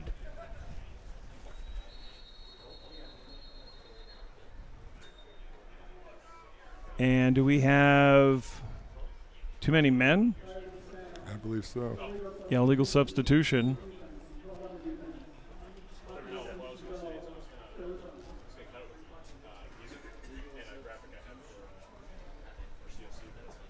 Continente is going to kick the point after, but as you mentioned earlier, Jeff, the kicking game not a big strength for the Pirates, but a little bit over 50% on field goal attempts this season between Continente and Henze, who have both started to take opportunities with PATs and field goal attempts, and it certainly hasn't been the strength that it has been for the Cougars, and it remains to be seen here. A little more than 2 quarters of football still to go if that ends up telling part of this story. So half the distance goes down to the 1.5. So just a chip shot here with 6:02 left in the third. Check it to second, I'm sorry. And gentlemen, that was the first touchdown the Cougar defense has allowed at home yet this season. So kudos to Ventura for getting in the end zone. Point after is good. It's now 10-7, and you knew it was going to happen. I mean, we knew this game was going to be close, and the Pirates bringing it close, 10-7, the number 2 ranked team in the state, holding on to a slight 3-point lead over the number 5 ranked team. Well, we remarked about it earlier in the game, but it's very similar to last year what happened. I think these teams come in, especially if you're playing on the road, a little bit of jitters, a little bit of nervousness. You come in, you make those turnovers. Maybe now settling down. The tide seems to be turning a little bit. We'll see if the Cougars can't bounce back. I mean, if Coach Michigan said, hey, in the first quarter you're going to turn the ball over 3 times, but you're only going to be down 3 points, he'd be very happy with that right now. Yeah, that was a near disastrous start, and I think you give a lot of credit to that Pirate defense that faced a short field at one point and had to deal with 3 turnovers, and they've been able to keep the Pirates in the game so far. The short kick by Hensey, taken at the 29, and coming up to the near side, run it back to the 35, up to the 40-yard line, and that was Ryan Haith from Valencia High School. You know, guys, I'm a little surprised by that decision. The Cougars, statistically, really near the bottom in kick return average on the season. That hasn't been a real strength, and instead you go to something of a pooch kick there. You give away field position immediately, and you give up a pretty decent return on top of it. Especially in a game like this, you know, you just give up the touchdown. You're looking to bounce back, maybe score quickly. Hey, we'll take a start at the 40-yard line. 1st and 10 for the Cougars there. You talk about Jaron Pierce. We have yet to call his name. He's lined up in the slot to the left side. Back to pass Egot. Lots of time. Throws. Has a man, but he caught it. He went out of bounds first. That's Brandon Pierce, but the hat came off, so Pierce was out of bounds and did come back in. So it's going to depend on whether he was forced out or whether he went out on his own volition. And if he did go out of bounds on his own, he can't be the first guy to touch the ball.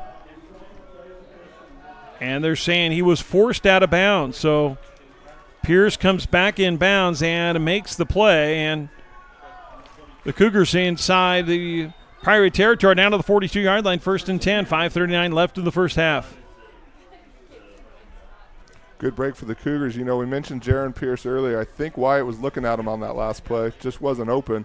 Dunn in motion to the left side, and Egot on the quarterback draw is going to get handled at the line. May have gotten a yard forward, but Coleman there.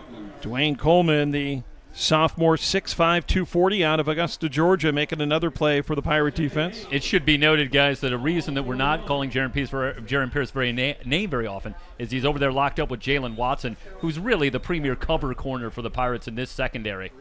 And it would make sense that we'd see that matchup. Jaron Pierce entered the game number 12 in the state in receiving yards. Egot goes to Dunn out of the backfield, and Dunn is able to drag a tackler down inside the 40. That was Taylor who came over, but Dunn with just a couple yards up to the 37-yard line, so he's going to set up a 3rd and 5 now for the Cougar offense. Canyon's picking up the tempo here a little bit. Want to definitely get another one out here on the board before the half. Inside 5 minutes, 4:41 and counting.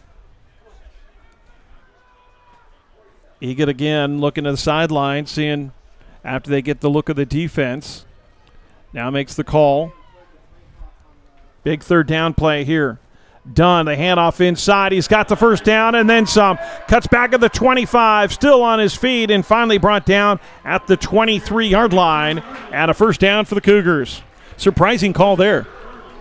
Well, I can't help but wonder if maybe that was a nod toward thinking this was 4-down territory. Take a shot on the ground, knowing that you might go for it then on 4th down. But what great execution by that front 5 up front. That's a massive hole for Dunn that he turns into 1st down yardage. Speaking of massive, you saw the right tackle, Killian Zierer, 6'7", 250-pound freshman from Germany. They go over Zierer this time on the right side again, and Dunn gets hit hard, and wow, he gets slow getting up. That was a big hit. Yeah, that was Lambert from the Steve Atwater School coming up there again from his safety spot and just dropping the lumber. Had the big run on the play before. They went right back to him. You can tell that Coach Iacenda is happy to have him back. Maybe doesn't like seeing him take a hit like that, but 2nd and 5 for the Cougars. Anderson comes in for Dunn as Dunn is getting looked at on the near sideline. Trips to the left side. It was a 6-yard pickup, 2nd and a long 4 for the Cougars. Anderson in motion. Here comes the blitz. The blend up. Egot's going to take it himself up inside near the 10-yard line. He's going to be getting up for the first down, and that was a good read by Wyatt Egot. He saw that blitz coming. He didn't have much going on there.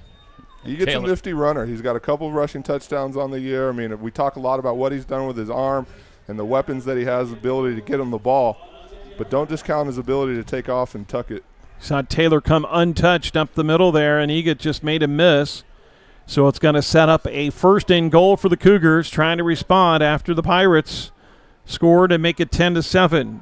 Inside of 3:10, Egot on the play action to Brandon Pierce inside the 5 to the 3.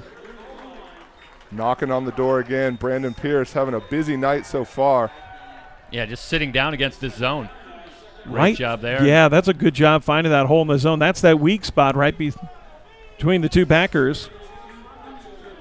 And again, I think that speaks to the film preparation that these young men go through every week.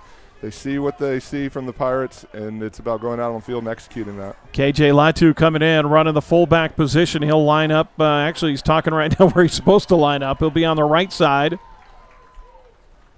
And they head off to Anderson, straight forward, and he goes into the end zone. Touchdown, Cougars. And the COC offense responds, and the Cougars go back up 9 points, pending the point after. Just like that, Cougars back on the board. You could tell the up-tempo offense, they weren't going to be happy with leaving the score the same. Look at Latu, with the big block. And that was just man on man, and Anderson watched the move right here, boop, and just went inside. And yeah, he's left one-on-one in the hole there, and he wins that battle going away for the touchdown. And great push by the offensive line again. Yeah, talk about man on an island there, Cal Jackson. And the point after by Brown is good. So the Cougars back up by 10, 2:28 left in the first half. And good response there by the Cougars, and it all got set up, Jeff, by that you mentioned the good starting field position. I want to thank Vista Canyon, brand new development over on the east side of town, for sponsoring Cougar football. Some exciting stuff going on over that. You can check them out online. Go to vistacanyon.com. Also, Consumers Furniture, celebrating their 39th anniversary, and they've got 20% off all their already low prices this weekend. 39 years in the Santa Clarita Valley. Consumers Furniture, largest leather furniture gallery in the entire Santa Clarita Valley. Guys, ticking down to the final minutes of the half here. Canyons look like they might have swept the momentum back on their side. But if I know Coach Iacenda in this offense, they're going to send the defense back out there, try and get the ball back and push it. That was a big statement because we saw that momentum. We talked about it shifting to Ventura, especially with that really effective drive and coming down and scoring the first touchdown against the Cougars in their home stadium. And that was a big statement by the COC offense. Yeah, outstanding execution, both on the ground and through the air. And I was particularly impressed with that offensive line really churning out the yardage on the ground, leading to the touchdown. This one's going to bounce at the 4 and finally go out of bounds. And Alston, tell you what, if that thing dies there, he's in a tricky position. Fortunately for him, it does go out of bounds. Yeah, good discipline on that. You saw him kind of step for it, looked like he wanted to take it, made the smart call. Yeah, an eventful first half for Levon Alston, almost got more eventful there. So the Pirates will start at their own 35 after the procedure penalty when Brown kicking it out of bounds. 2:28 left in the first half. Again, Cougars ranked number 2 in the state at 7-0. Ventura at 6-1. Both teams at 2-0 in the Northern Conference. And, of course, the winner of this has the inside track to the conference championship, which gets an automatic berth through the state playoffs. Hand off right side, and Duckett gets up near the 40 to the 39. They're going to call it about a 4-yard gain. The Pirates are well on their way. They're probably a little bit over 100 yards on the ground right now, which is the pace you might have wanted. But I think the running game so far has been a draw. I think Canyons will take these kind of 4-yard gains if they can get them, even if they pile up after a while. Actually, that got him over the century mark, and a quick throw to the near sideline. And there's Alston again. He's got the first down up near the 47-yard line. And that last run before then, 102 yards now on the ground. But, Jesse, that's the most cushion I think we've seen the Cougar defense give on any team this year. Sure, and back to Jeff's point, a little bit of that bend, don't break. You allow the 4 yards, but you're right there for the big play and the turnover. Doman gets stoned at midfield by Charles Ike. So it's a 3-yard pickup, 2nd and 7. Yeah, guys, we're way up here in the press box, but this is a hard-hitting game. You could tell from up here. Both these defenses are bringing it. Quickly to the ball, 137 and counting. Doman back to pass. Under pressure. Rolling to his right, throws off his back foot. It's caught, but was he out of bounds? And they're going to say incomplete. Catch made by Houston. Stevie Houston with a good grab, but it was out of bounds, so it sets up 3rd and 7 for the Pirates right at midfield. Clock stop, 1:28 left in the first half. Great job buying some time with his feet. You see the Cougar pressure was there. Look for it to be similar on this down, 3rd and 7. This is a big one.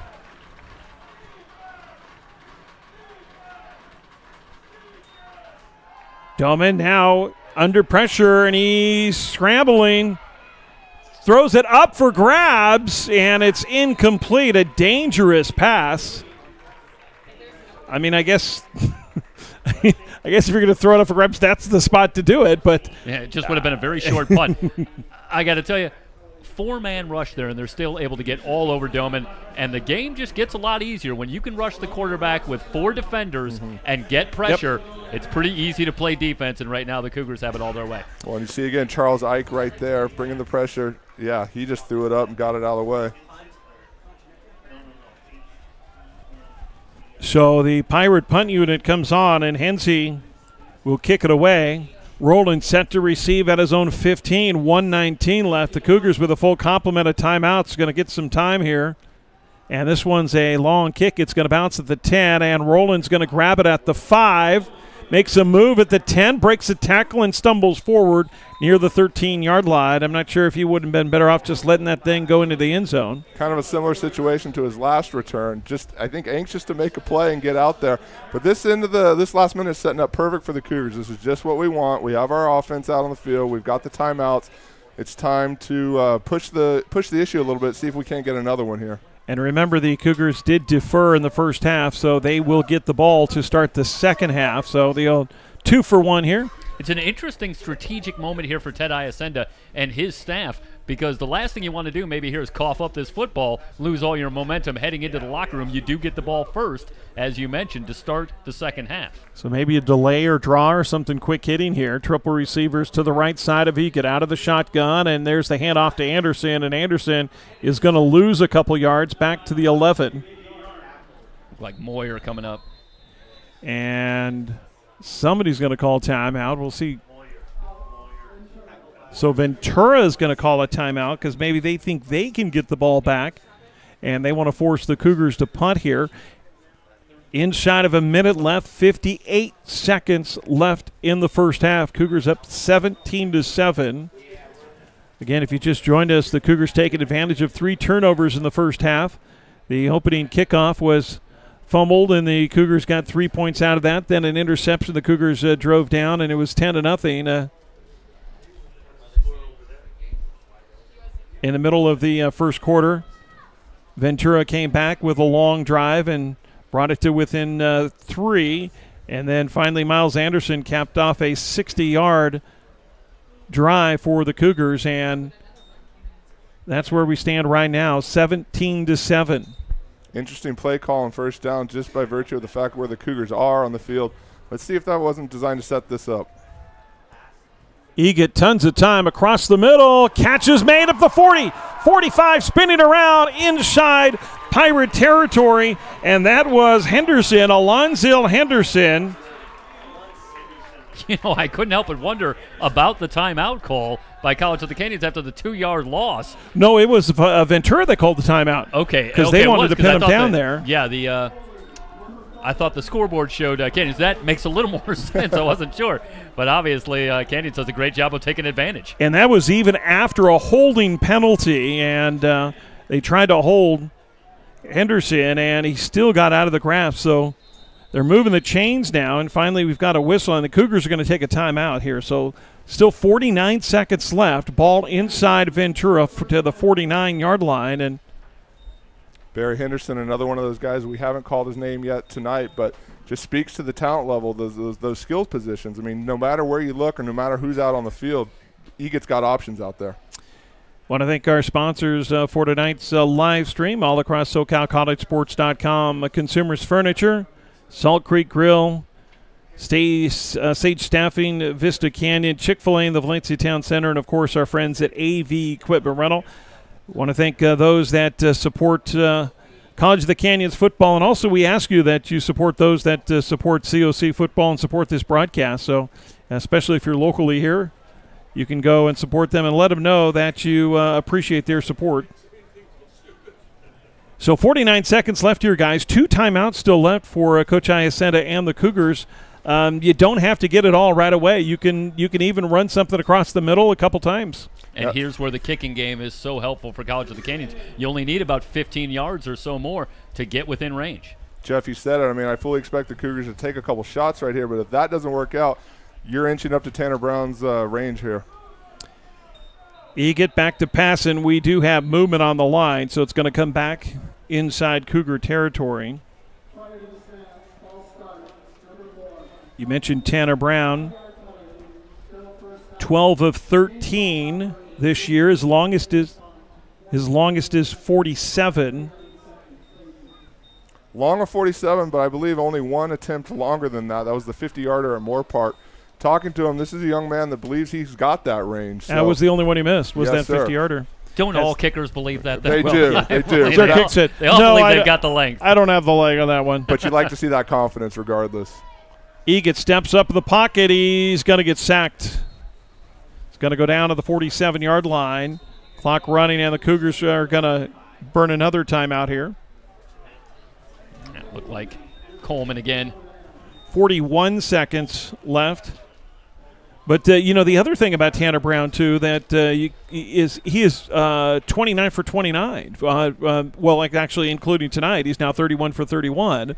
But that's a big weapon. I mean, a lot of times we just think in junior college, you just kick the extra point. But it's not always automatic, is it? It absolutely isn't. And it's an advantage that the Pirates have enjoyed for the last few seasons.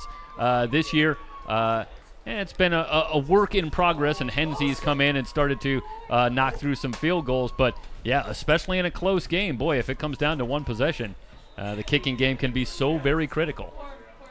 Wyatt Egan now 9 of 17, 158 yards, and the touchdown there. Hasn't been extremely efficient, but did have the one long touchdown pass. On the ground, the Cougars have Dunn with 26 yards, Anderson with 23, Torrance with 9. Brandon Pierce leading all receivers with 4. Back to pass, Egan's going to have to step it up, throws it to Dunn, and he can't get it to Dunn. Actually, DeShazer was open, and DeShazer shaking his head. He had DeShazer about the 40-yard line and wasn't able to get it to him. So this is going to bring up 3rd and long, 3rd and 14 for the Cougars at their own 47. Speaking of Wyatt Egan tonight, it puts you in mind of the fact that in big games involving evenly matched teams, there's only one stat that really matters, and that's the scoreboard. That's getting the win, and Egan's done a fantastic job in this first half, leading the Cougars to this 17-7 lead.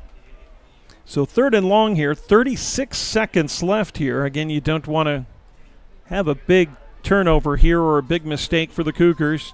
Still have that lead, and now they're setting up across the middle, and the catch is made at the 40, 35, down to the 33-yard line, and that was EB, and that is just his second catch of the night. Quickly to the ball. They're going to stop the clock here, and the spike stops it at 25 seconds left. The Cougars and now we're going to call movement, so they're going to charge the. On the previous play, it looks like Chris Henry just didn't get a lot of help on the inside. I think he was expecting some help. But a possible breakdown in that Pirates secondary created all kinds of room. EB made that corner post move where he took that right step and then planted hard and went right across the face of the defender. Eby, just his second catch tonight, but a man that's really emerged since conference play began. He had a big game against Moore Park, came back last week with some big catches. He's a nice, long, big target for Egot. You see that the Cougars like to get him involved here.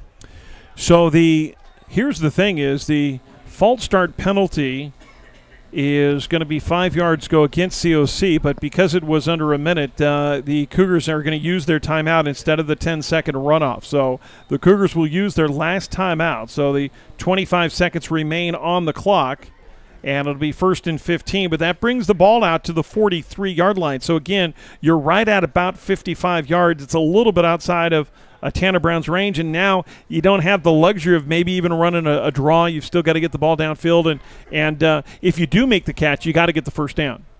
Yeah, absolutely. Of course, for those that might not be aware, again, clock stops to reset the first down marker after a first down. So the Cougars do have the ability to use the whole field even with no timeouts.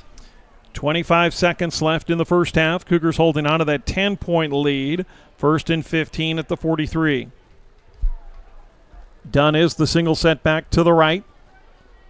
Spread formation. Takes the snap. Throws right side. Pierce.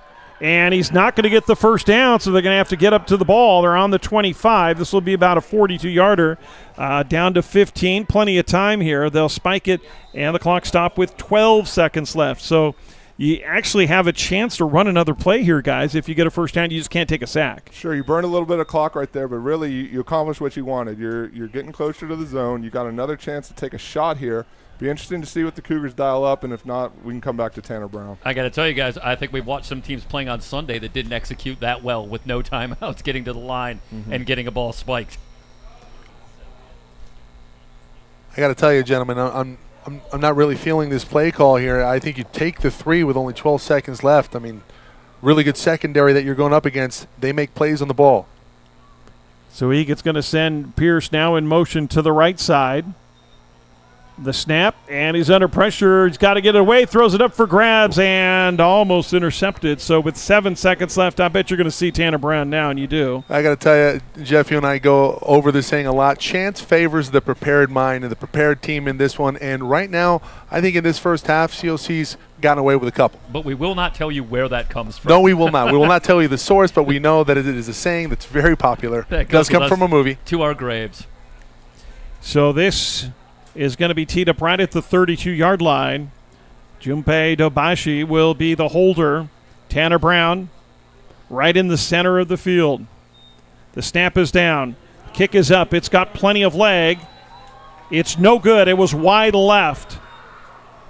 So it's no good, and still 2 seconds left on the clock. So the Pirates are going to get one play here, but Tanner Brown misses only his second field goal of the season, and the first one inside of 50 yards. And I expect for the Pirates here that we're going to see let's get to the locker room formation for this last play.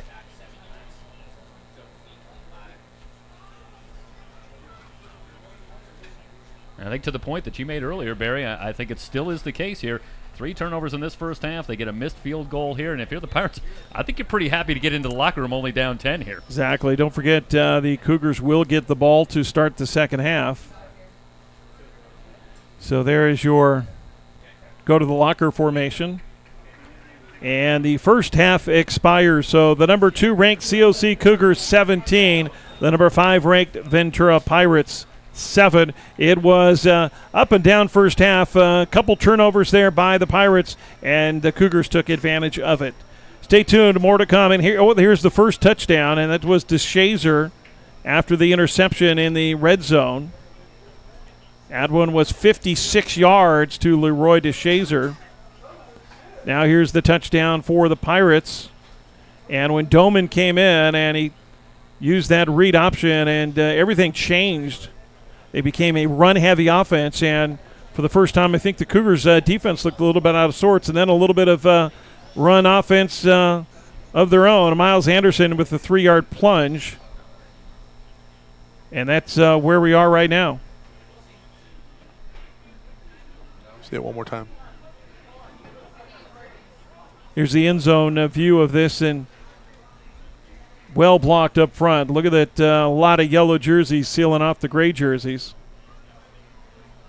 It was a tremendous response by College of the Canyons right when we thought maybe Exactly. the Pirates were starting to steal momentum in this one. And instead, that drive, maybe as much as anything, tells the story of this first half. That was a big one. So a 10-point lead for the Cougars taking into halftime. We'll take a break. A lot more football to play. Don't go anywhere. Stay tuned. Second half coming up next on SoCal, collegesports.com.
battle in the SCFA National Northern Conference here in Santa Clarita. College of the Canyons on top of Ventura 17-10 at the half. Join us in a few minutes, start of the third quarter.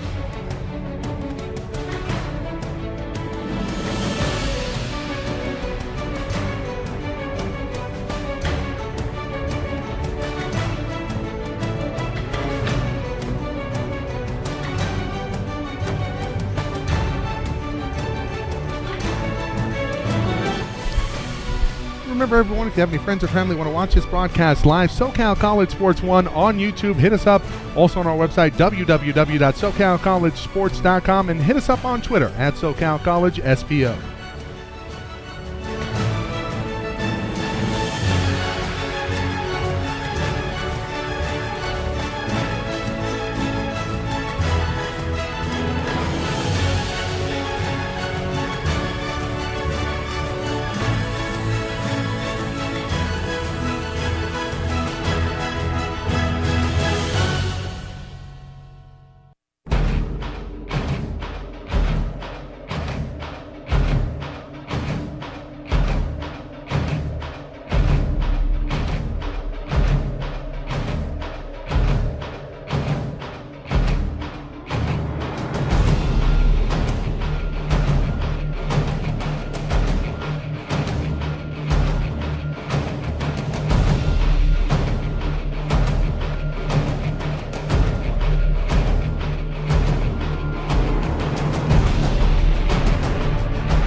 if I do. I give him all the time. I give him all the time. I never give up. I never give up. What if I do? What if I do? I give him all I believe in. I give him all I believe in. When he go next to me, down. When he go next to me, down. I'll pick him up. I'll pick him up. And he the same. I never give up. I never give up. I believe in the cause. I believe in the cause. I'll fight to the end. I'll fight to the end. And we will win. This I promise. This I promise. We're looking for young men who are selfless, who want to be great teammates as well as great players. Our strength and conditioning program is second to none. I would place what we do in the off-season up against any off-season program at any level. Our goal is to move these student athletes on, but have them excel when they get to where they're going. Creating that culture is paramount to our success here at College of the Canyons, and you have to have the student athletes that aren't afraid of competition in order to achieve that. This is not just a program for football players. This is a program for engineers, future lawyers, doctors, teachers, etc. They can achieve here. We're very excited about the history of College of the Canyons. We've sent players to every major conference in the country, all the mid-majors. We've had Cougars participate in the NFL, but we're even more excited about the future.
Am I too loud? No, you're too soft. Okay. I was getting a little bit.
Getting set to start the second half here at Cougar Stadium on the campus of College of the Canyons, as the number 2 ranked Cougars are leading the number 5 ranked Pirates from Ventura College.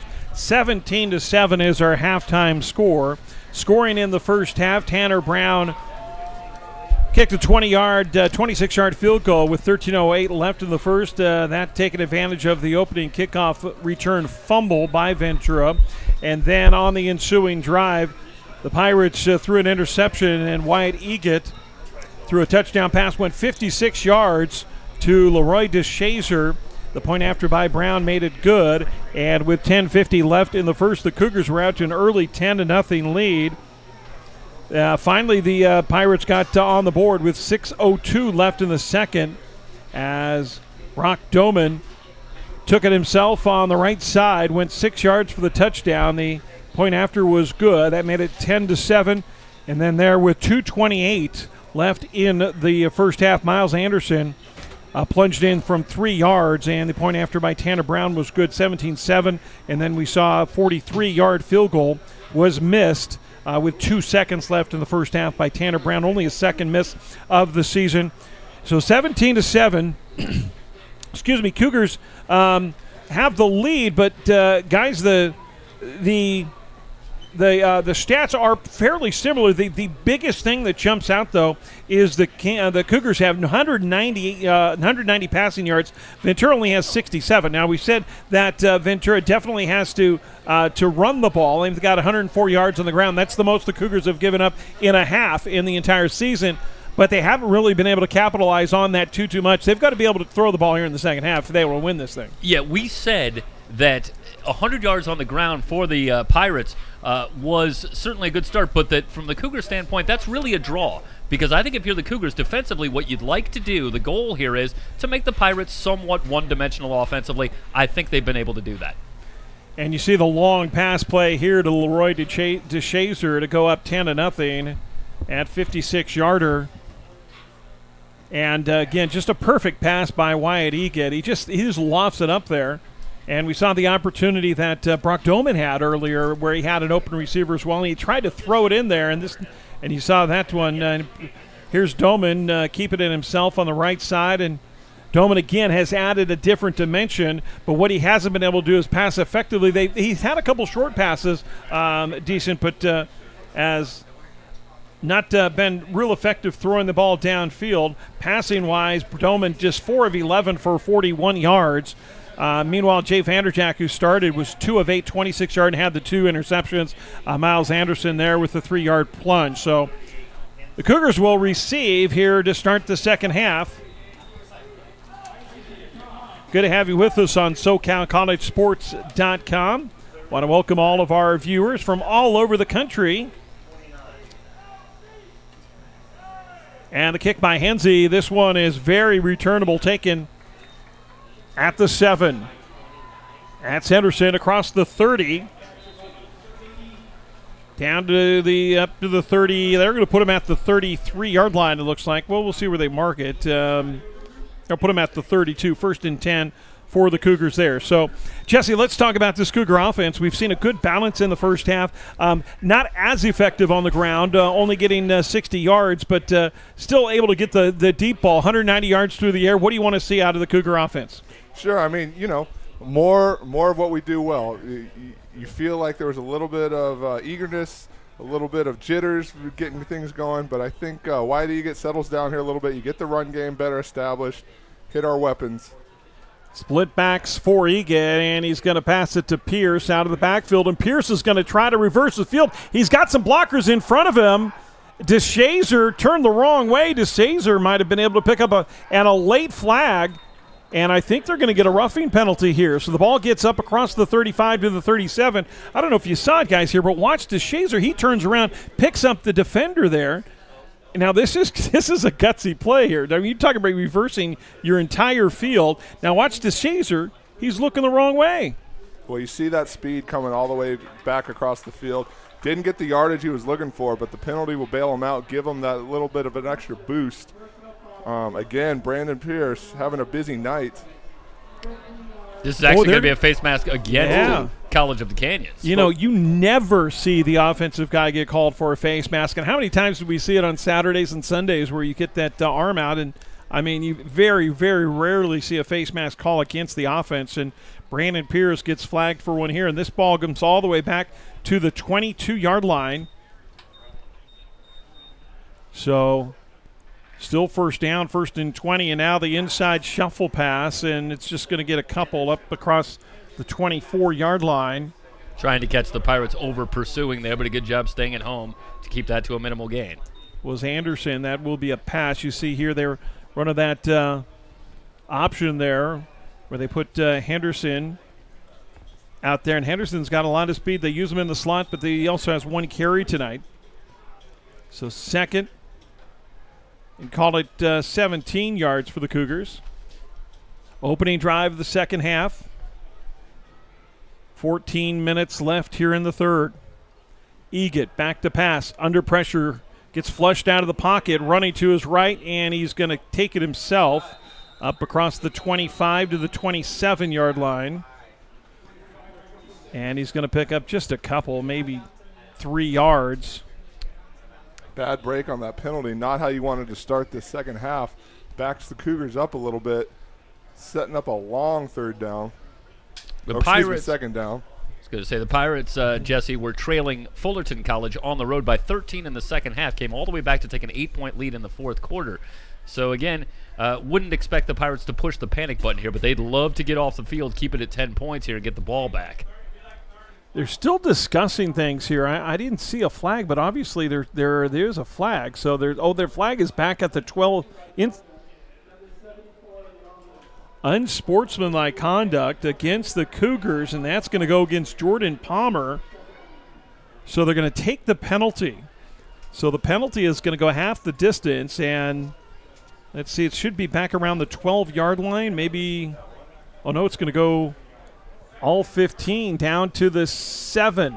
Field position has been critical in this game so far, not just the short fields on turnovers, but remember, it was the Pirates who had a short field for their touchdown drive, and then after the Pooch kickoff, it was College of the Canyons taking advantage of a short field for a 60-yard drive for their touchdown. So the redo second, but it's got to be, they got to go 35 yards for the first down. Back to pass, Eget in his own end zone. Gets Anderson out of the backfield, he gets back to the line of scrimmage, and that's it. Taylor over there again on the defense. 2 miscues on this opening second half drive. Not how you wanted to start. We'll see what happens here on 3rd and long, but looks like Coach Crater's got his punt team prepped here on the sideline. Pirates looking at a possible short field. So now they're going to give him a yard up to the 8-yard line, so it is 3rd and 34 for the Cougars. At their own 8. Eget again, and he gets it to Anderson, and Anderson quickly gets tackled, and I think he may be lucky to get back to the line of scrimmage. Sure, got a few yards, and like I said, the punt team comes back out on the field. Extremely important that we execute here. Don't want to have this turn into something that really swings the tide in Ventura's favor. 2 big penalties forces the Cougars inside of their own 10-yard line where they'll kick it away. Antonio Brown inside Cougar territory at his own 40, or at the 45 of the COC, set to kick. Jalen Watson averages over 18 yards a punt return on the season, but he's not back there. It's Antonio Brown tonight.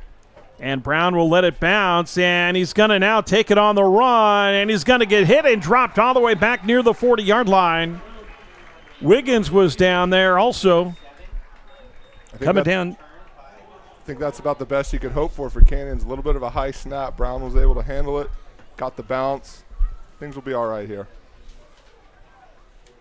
So good cover by Michael Naknak from Pearl City, Hawaii. Second tackle on the night for Naknak for the on special team. So 1st and 10, what looked like Ventura would get it to start in the inside of the Cougar side of the field. Now they're going to start on their own 42-yard line. Duck at the right side, and he gets hit and dropped right at the line of scrimmage. May have gotten a yard. Good swarming defense by the Cougars. Latu over there getting the start in the second half. Also helping out was Tyler Richardson. You know, Duckett really was the Pirate offense in that first quarter, but give the Cougars a lot of credit. They have adjusted very well against Thomas Duckett as this game has gone on. Andy Barry, you mentioned that swarming of the ball. That's one of the trademarks of this Cougar defense. Look to see more of that here in the second half. Those all yellow jerseys, just the second time we've seen them. They debuted them in the home opener this season. 2nd and 9. Doman across the middle, incomplete pass. Richardson again there on defense. Also Spates was in there. Tried to go to the middle of the defense and split the linebackers, but the incomplete pass brings up 3rd and long, 3rd and 9 at their own 43 for Ventura. Yeah, trying to find the 4-year bounce back, Travis Kuntz, but Kuntz unable to come up with it. Clock stop with 11:49 left in the third. Split backs next to Doman. Sends Duncan in motion to the near side and intercepted.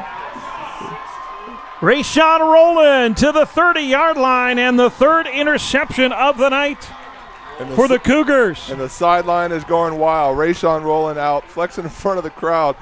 You see, again, the turnover chain coming back out. You see here on the replay. Yeah, just a perfect read. Stepped right in front of him. That was a bad pass. Tried to get it to Alston there. Yeah, Doman really just locks in on Alston there. And that's an easy read and react for Rowland coming up with the interception. Look at him step in front, and it was a bad throw, too. Threw it behind him. So Rayshawn Rowland takes it down to the 31-yard line. The Cougars trying to take advantage of the third interception and the fourth turnover of the night for the Pirates. And that's exactly what you want. You take the 2 penalties, you're forced to punt the ball, and here we are right back 3 plays later. Down in the backfield, Egan now will set up the bubble screen to Eby, the right side. Flag comes down. Eby gets out of bounds. It gets thrown late. Another flag. And Ted Iacenda asking, how can you throw my guy in the ground out of bounds and not call that? Well, the Pirates definitely got away with one there. We'll see what the flag is earlier in the play, but Taylor could have easily gotten an unnecessary roughness call. So while they're discussing it, we'll look back at this play here. Faked it to the left and went to the bubble screen. He had some blockers in front of him and then out of bounds just threw him down. I don't know how you don't call that.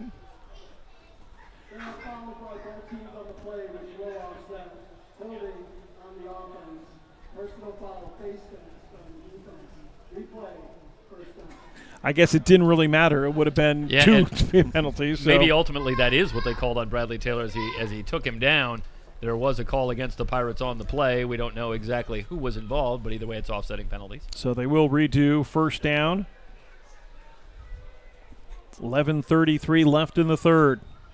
Trips to the left side. Egan keeps it himself. A lot of room right side. Out of bounds inside the 20-yard line, and a first down Cougars. And Wyatt Egan is a guy that is deceptively kind of speedy. You know, he doesn't seem like a really speedster here, especially with all the speed he has up front. And look at, he keeps himself, gets a great block up front, and gets out of bounds at the 20-yard line. Right up there in front of him was Justice Spates. Spates getting the start there out of Chaminade High School. We talked about it earlier. He's got a quick first step, can do some damage on the ground. Took a page out of Andrew Brito's playbook on that one. Spates has impressed the coaching staff and gotten the start here in the last couple games. Quick throw left side, and oh, that was scary. That almost got intercepted, got tipped by the lineman. I think that was Pinkston. Was that Coleman? I know they do the double numbers there. That was Coleman. Yeah, it's Coleman doing a terrific job reading the quarterback Egan in the backfield. Nearly had the clean pick. So 2nd and 10. Again, trips to the left for Egan.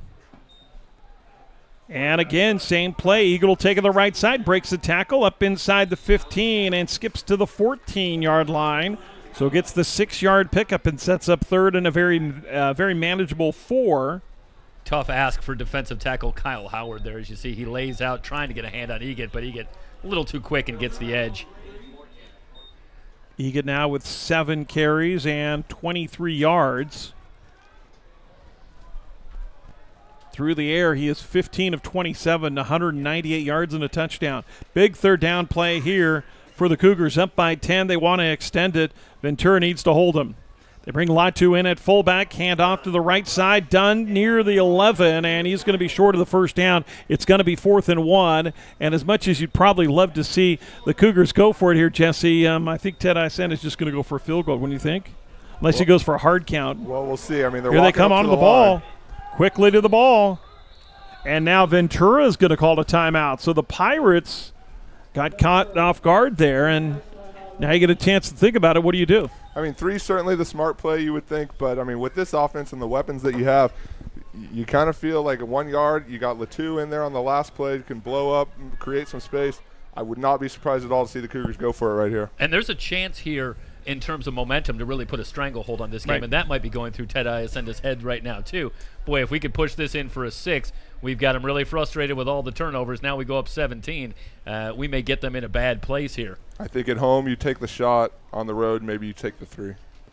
Don't forget Consumers Furniture this weekend, their 39th anniversary sale going on just in the Center Point Shopping Center, right down the street from Sam's Club and Walmart.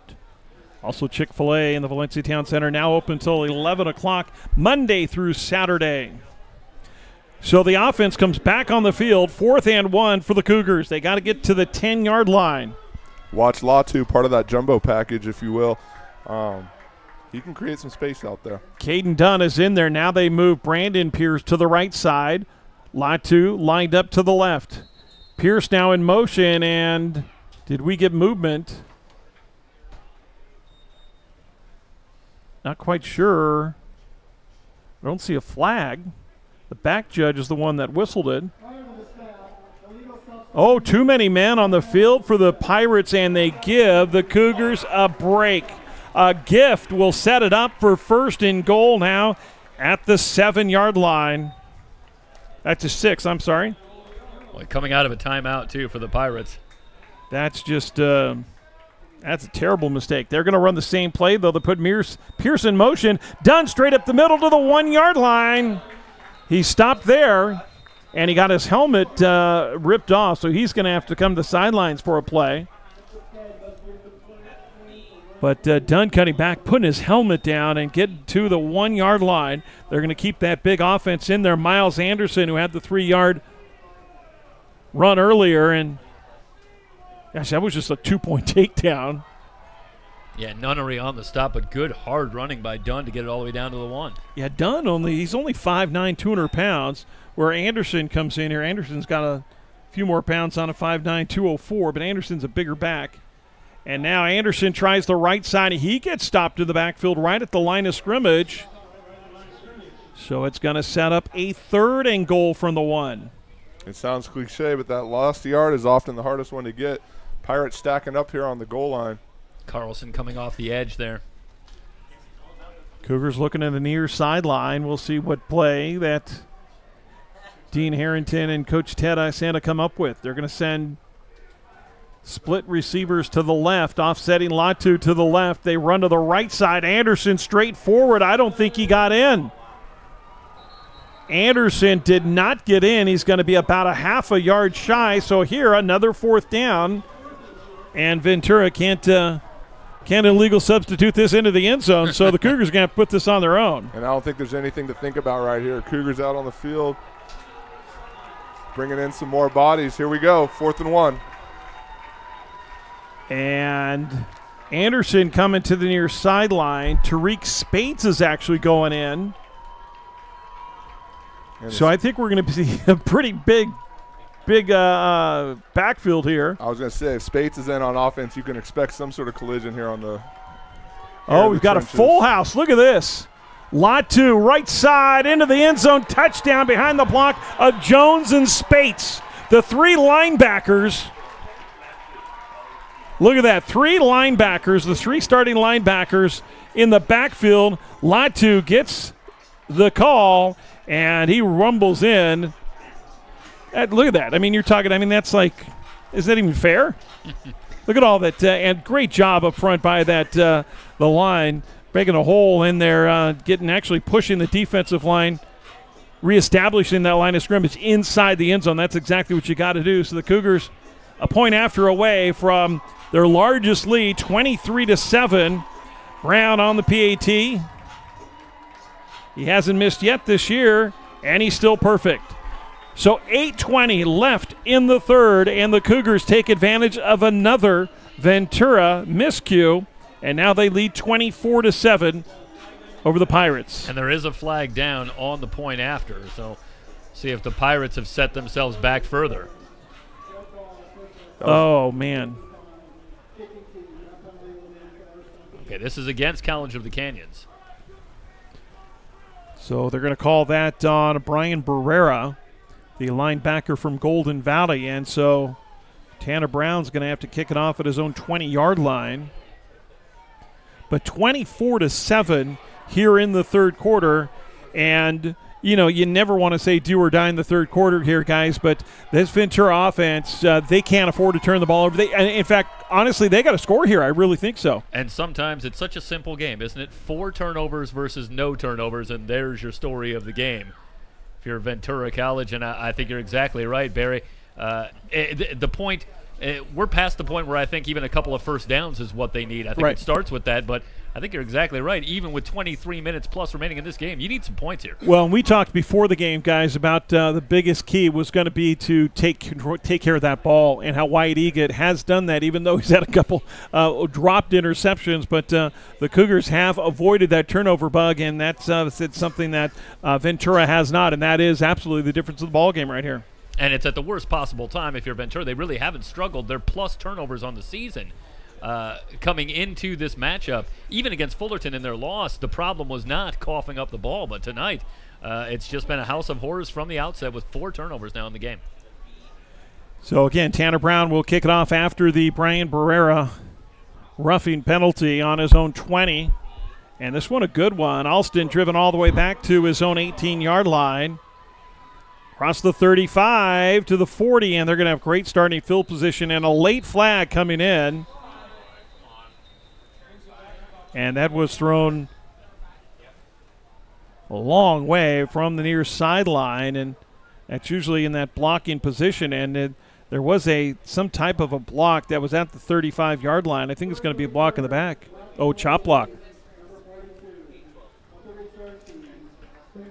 Going to get Parker Neos for the illegal block, and that's a big one because the Pirates would have been starting 1st and 10 of their own 45. This is a spot foul. It's going to bring it back to the 20-yard line. Flags starting to pile up a little bit out there, Barry. You wonder if there's a little bit of frustration on the Ventura side. You know, they played a decent first half coming out here. I'm sure looking to adjust and get some things going more in their favor, but that's not the way to do it.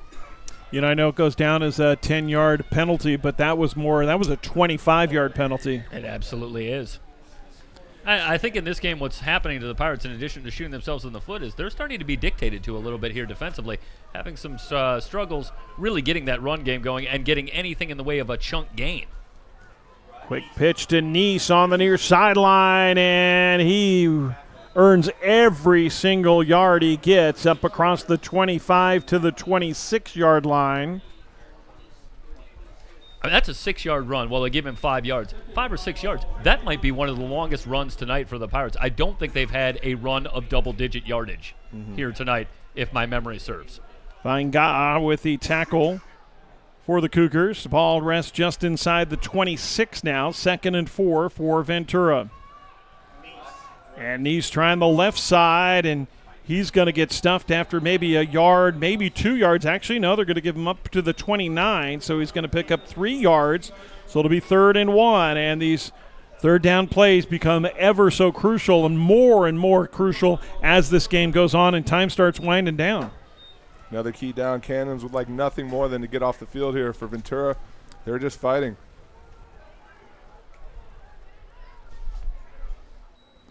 And I think we've got some movement on the interior line on the quick snap.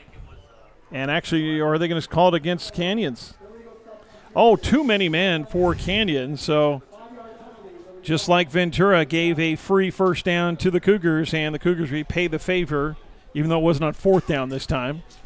So the ball gets moved up after the illegal substitution to the 34-yard line after the 5-yard penalty. It'll be a fresh set of downs. 7 minutes left in the 3rd.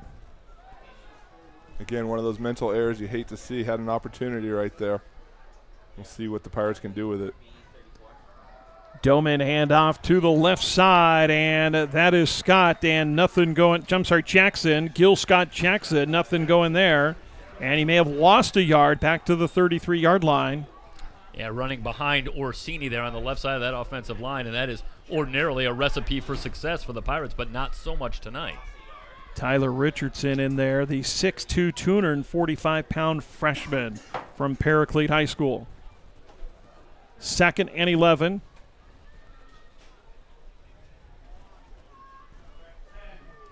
Doman looking to the far sideline. They're going to overload the right side, tied in with the Twins to that side for Doman. He's going to throw to the left side. Dangerous pass rolling over there, and quickly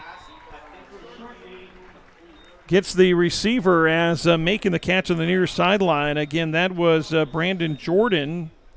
That's Pirate leading receiver Brandon Jordan, and I believe that's his first catch tonight. I was looking up the stats here, Jeff, to see, and I think that's the first time we've called his name. Yeah.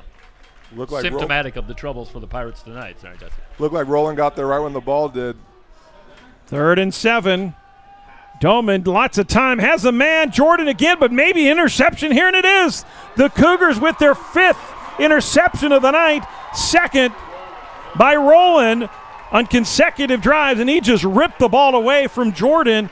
And what a big play for the Cougars. They have the ball on their own 45-yard line, 1st and 10, up 17. Well, I started to say the play before. He got there right when the ball was. Looked like maybe he was just a step slow. This time, same thing. Just ripped it away to finish it off.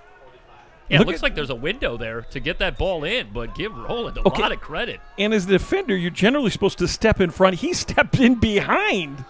Came in behind him and stepped in front, and quite honestly, it didn't look like Jordan really fought for that ball, did it?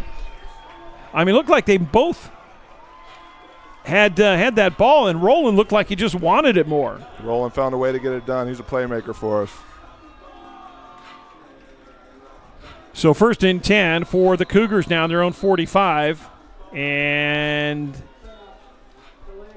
too much time, so the Cougars couldn't get their offense set up on the field. The Cougar sideline excited after that. Or wait, last actually, turnover. hold on. The Cougars called a timeout, so let's see if they got it before the delay. There you go. Cougar defense this season has not allowed an opponent more than 14 points tonight, but I find it hard to believe that they have been any more impressive at any point this season than holding Ventura to 7 points with 5:33 to go in the 3rd quarter. This has been a suffocating defensive performance by the Cougars. Thanks again to AV Equipment Rental for sponsoring Cougar football. AV Equipment Rental on Railroad Avenue, the right tool to do the job right, and they have propane for your barbecue, no minimum quantities to buy. Also want to thank our friends at Sage Staffing, providing temporary staffing services to offices all over Santa Clarita. Thank you to Greg Kincaid and Sage Staffing. So 1st and 10 for the Cougars at their own 45-yard line. Up by 17. Under pressure, he gets flushed out of the pocket and throws it away. And Dunn was in the near flat, but just throwing that one away as Dunn was well covered. He was under pressure. So I think I said 5 interceptions. It's actually 4 because we had the 2 earlier from Hunt and then the 2 from Roland. So and 5 turnovers overall. 5 turnovers overall, exactly. Yep. Vanderjack had the first 2, and Doman now has 2 interceptions. The 2 quarterbacks for Ventura are 7 of 23 for just 71 yards and 4 interceptions. So after the incomplete pass, sets up 2nd and 10 for the Cougars. Eget, quick pitch left side to Dunn, and Dunn is going to lose yardage back to the 43-yard line, get hit hard, and that was Coleman again. Coleman and Taylor. Moyer in there maybe finishing him up, but it was the Pirates had this play well diagnosed, and there you see Moyer flying in from the weak side, finishing off Dunn. That is a tough loss of yardage. 2-yard loss, sets up 3rd and 12 now. 5 minutes left in the 3rd. Cougars can't go in a shell here. They've got the lead, obviously trying to take advantage of the turnover again. We'll see what they have here. Reset the offense and bring a new play in. Pirates showing blitz right up the middle. They back off. Eget throws across the middle. Catch is made by Jaron Pierce. First time we've called him tonight, but it's just going to be a 1-yard gate up to the 44, and the Cougar punt unit's going to have to kick it away. In years past, the Pirates had really high-octane offenses. They ran the ball well, but they often could fill it up through the air as well. This season, it's not so much the case. This may be the most run-oriented team that the Pirates have had in the last several years. And so it's going to make a comeback that much more difficult. They just don't have the same ability to just pile up points through the air. High snap. Brown doing a great job again that one. This one's going to be a low line drive kick. It's going to take a Cougar bounce. To your point, Jeff, I keep waiting for Ventura to maybe open it up a little bit, take a shot. Seems like they're content to stick to the run as the driving basis for their offense, but so far haven't found a whole lot of success. I don't know if that's indicative of what Canyon's defense is doing or again, just the struggles on the other side. Well, the last couple of years, they had the two Jakes, Jake Luton and Jake Constantine, two outstanding talents at quarterback, and they piled up huge passing yards for the Pirates. But with Doman and Vanderjack so far really battling for that job, and no one's really grabbed a stranglehold on it, they just don't have the same ability, at least so far. But they're going to need to find it here. They're running out of time, and they're trailing by 17. So after the 2 interceptions, Vanderjack is going to come back in, and Duckett is going to break loose one here. And finally brought down all the way inside the 30-yard line, and that is the longest play from scrimmage given up by the Cougars this season. And that is the big playability of the Pirates right there, and that's Thomas Duckett, be it on the handoff or working out of the backfield in a receiving capacity. Either way, the big plays will come from Duckett, so you got to put it in his hands first. And that's something we haven't seen much of this year with the Cougar over-pursuing that play into the near sideline. Vanderjack gives it to Neese. Neese trying the right side. He's going to lose yardage back to the 28. Brian Barrera was in there for the Cougars. Also coming over and making the tackle was Trey Easter. There's Barrera on your left side and Easter coming up, and Easter got a piece of him, and Barrera finished him off. You know, guys, you look at the score and you look at the clock. At this point in the game, circle this as a key drive for Ventura to either get back in this, force the issue for Canyons. Duckett trying the right side and brought down by Barrera. Well, back-to-back good plays from the Cougar defense, really stringing out a couple of edge runs. And you see more very sure tackling from College of the Canyons, too. And that's a big part of being successful defensively, is not missing tackles. By far the most yardage the Cougars defense have given up this season, but also by far the best offense that the Cougars have seen. 3rd and 11. Big third down play here for the Pirates. Triple receivers to the near side. Neese the single set back to the left. Vanderjack out of the shotgun. He's going to give it to Neese straight up the middle, and he's going to get to the 20, and that's it. Spates with the solo tackle, but it's still going to be 4 yards shy. It's going to be 4th and 4, and you really got to go for this one, don't you guys? Well, you can make it a 2-score game with a field goal, but I think you need touchdowns at this point. And frankly, if I'm Steve Mushagian on the Pirates sideline, I don't really mind how my defense has played tonight. I think if you leave them a long field, I think my defense can get off the field against this Cougar offense. So, well, they are going to go for the field goal. Well, what do I know? So there you go. There's a reason why I'm up here and not down on the sidelines. Continente and Mike Zapata says, watch the fake. I agree. Look at they're playing standard defense for the Cougars. They said the same thing to them. Out of the hold of Vanderjack. The kick is up. It's got enough leg. And it is no good. And that's part of the risk of it, too. We've talked about at the top statistically, the Pirates have had some struggles in the kicking game, and you take a little bit of a chance here. The 37-yarder was far from automatic, and Continente not able to put it through, and you come up empty on that drive. Well, Continente just 2 of 5 for field goals, and his longest is 30 yards. And for the COC defense, tremendous job. You know, you give up the big play, you answer right back. Again, that bend, don't break, kept Ventura out of the end zone. Well, and I think one other point worth making about the 4th down situation there is that's an easier call to go for it when you're having some success throwing the football, and the Pirates really don't have that advantage tonight. It makes it very difficult to call a play in that situation. Well, I think you saw with the setup when they had the 2-yard loss on 1st down, and then that 3rd and 11, they went for that run up the middle to Neese. A little bit surprising. You thought maybe they were setting up the 4th down, but instead we're setting up the field goal comes about there. So Egan now brings out the Cougars with 1:34 left in the 3rd. 1st and 10 at their own 25. Again, Ventura showing blitz. The inside linebackers coming up to the line. Quick pitch to the near side. Wanting the corner and putting his head down is... That's another big hit from Lambert. That was Kenny Torrance in the backfield. That was a major collision. Yeah, I'm not sure who was the hitter and hitty on that one. I think there was 2 hitters going at each other. Torrance showing some speed, getting the corner, and then putting his head down. And Canyons with the run on 1st down. That might make sense, of course, in terms of the clock and the score. But, again, I don't think Coach Iacenda is going to sit back on this one. Look for him to put the pedal to the metal here. 3 yards on the pickup, 2nd and 7 now. And, again, lots of movement on that defensive front for the Pirates. get the play call. Torrance lines up now to the left, trips to the left for Egan, out of the shotgun, takes the snap, quick pitch. Now he's going to keep it himself. Actually should have pitched it because there was nobody outside on the corner to look at this. Watch this. If he actually pitches this to Torrance, Torrance has the edge, and instead he keeps it himself. And look out here. Yeah, Carlson on top of that play in a hurry. You know, guys, there's a significant injury here that we should mention. That is Corey Owens has not returned to the game. That's the Pirates' best edge rusher, and on a 3rd and long, that's where you're really going to miss a guy like Corey Owens. Owens got hurt in the first half, has not returned since. So a 3rd and 9 here for the Cougar offense at their own 26. Again, Pirates showing blitz. They're coming. Egan throws, has a man at the 30, and he's going to go down. And that is Henderson, and Henderson's going to be shy of the first down.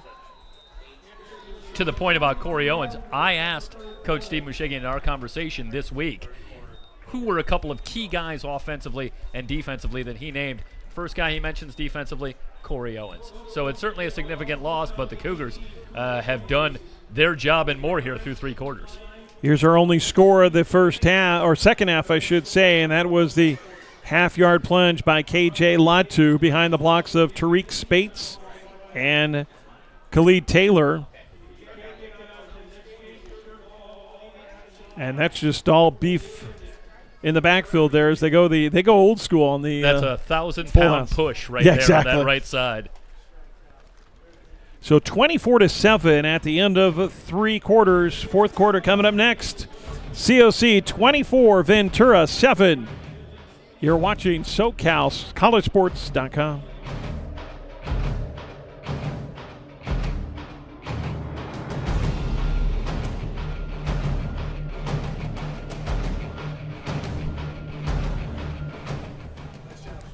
So the 4th and 3, and Tanner Brown is going to set to kick it away for the Cougars. Guys had some issues on the snap the last couple of punts. Extremely important that we execute right here.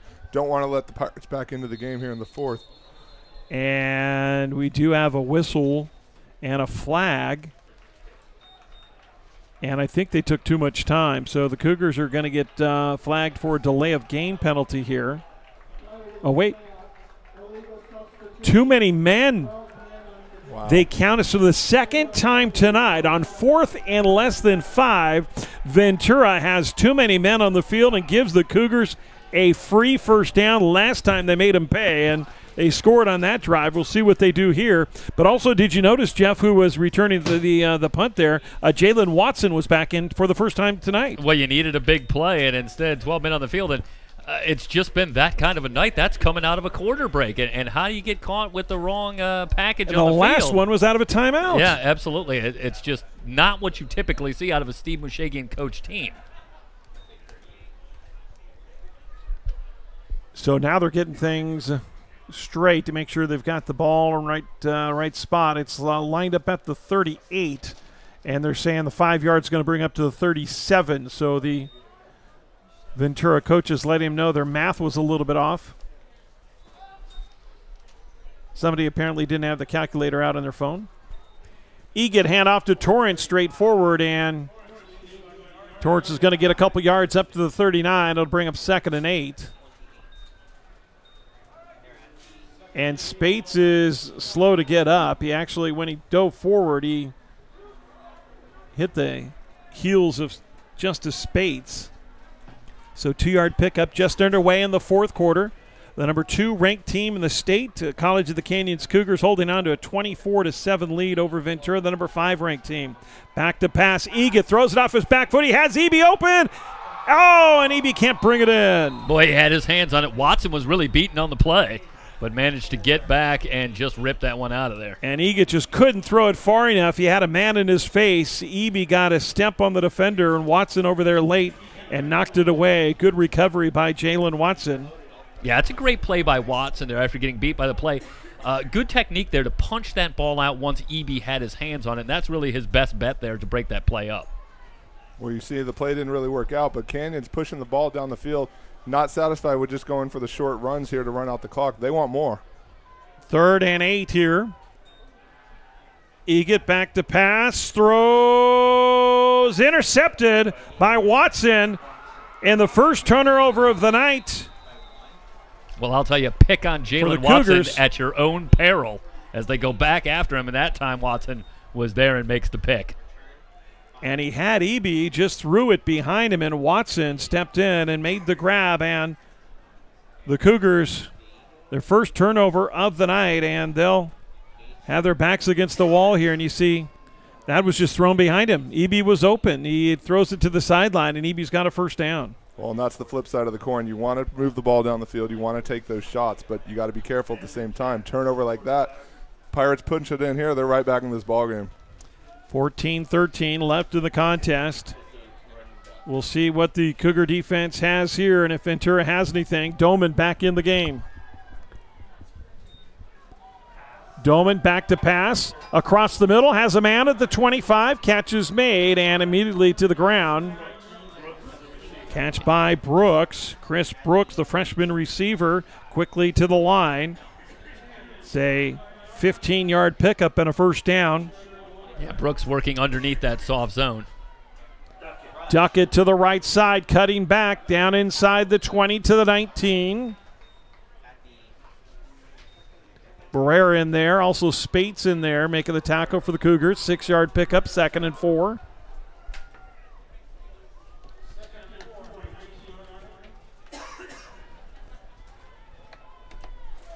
Clock still running, but the Pirates trying to take advantage. They try the left side and up near the first down to the 21. Coming up and doing a good job, Darius Vukobratovic in his nickel spot, doing a good job throwing off the blocker, I should say, and making the tackle. So 3rd and 1, quickly to the ball. Duckett straight up the middle, and actually no. Yeah, read option back to Vanderjagt again. Vanderjagt. Terrific job selling that fake by Duckett in that offensive line, and Vanderjagt had good room. So that is Vanderjagt. Vanderjagt is 13, and Doman is 15. They look exactly alike. And listen, tell me about my life all season long, covering the Pirates. And those aren't the most pronounced numbers either. Yeah, you should see their home uniforms. Ventura High School is notorious for the black on black numbers, black jersey, and white on white away jerseys. Yeah. Duckett left side, inside the 5. DeShazer down there, as well as Spates making the tackle. Boy, good push on that left side of that offensive line. And the Pirates have certainly committed to the run, but give the Cougars a lot of credit. They have not been worn down. The Pirates need to punch this one in. 2nd and goal at the 3. 2 backs offset to the left for Vanderjagt. Hands it, Duckett, He fumbled, and the ball's still loose. The Cougars say they have it. And the referees agree. The 3rd red zone turnover by the Pirates, and it was on the exchange right here. And the ball's still loose there. The Cougars come up with it. I think that was Vukobratovic down there. But talk about shooting yourself in the foot. Once again, the Pirates in the red zone knocking on the door. That seems to be where Canyons has played its best defense tonight. They really just buckle down when things get close like that. Coming away with another turnover, that's a huge swing in this game. And I have to reiterate again that this is hardly the Pirates' MO. They're normally pretty sure-handed in terms of the running game, with Neese and Duckett taking good care of the ball. But I think you're exactly right, Barry. Duckett never had that one. No. It was a problem exchange, and that ball ends up on the ground, and the Cougars have it. Full house backfield again with the linebacker set of Latu, Spates, and Jones. And again, a handoff to Latu on the right side, and it's just gets maybe a yard up to the 2, trying to give him some breathing room here. Well, gentlemen, this is a battle of the 126 here in the National Northern Conference, and I got to tell you, the Pirates still on the 126. And off to, is that Jones on the left side? I think it is, and Jones up near the first down at the 11-yard line. Look at that. Move the chains. Khalid Jones, he gets the first down, and they move the chains. Going old school, old Big Ten right there with the full house backfield. Canyon's not happy just having its offensive stable of weapons, bringing in some of the guys on defense, letting them get a taste of the action. And this is, you don't often say this, but paradoxically here, this is actually a dangerous spot for the Pirates. They've had a lot of trouble getting beaten downfield vertically here tonight by this Cougar offense, and there's a lot of field here for the Cougars to maybe set up a shot downfield. Latu trying the right side, and he's going to rumble up to the 14-yard line and a 3-yard pickup. And, Jeff, you're exactly right. I mean, I know we've been seeing the run here. We've been seeing the jumbo packages, but something tells me Canyons isn't done. They're going to look to push the ball again downfield. Yeah, Coach Iacenda doesn't strike me as the type of coach that is in it to not lose the game. He's in it to win it. So I think you can expect them to eat up a lot of clock here with their run game and their heavy package, but at the same time, if they have a shot downfield, they're going to take one. In the last 3+ games, Egan, 8 touchdown passes, only 2 interceptions. So you got a pretty good game manager in your quarterback, Egan, as well. And I think that makes it easier for Ted Iacenda to maybe take a shot down the field. We got an injured Pirate that was helped to the far sideline, and we'll have to get a number on who that was. But they're still working on him on the far sideline and barely able to get off the field under his own power. So maybe if we can get a number on that. Well, again, you guys, Coach I talked about it during the pregame. This is a bit of a statement game for us. I mean, there's a lot of players on last year's team. Remember the outcome. Remember what that cost us in terms of playoffs and the end of the season. So, I mean, again, some of these young men are taking it personal here tonight, and they're going to show that out here on the field.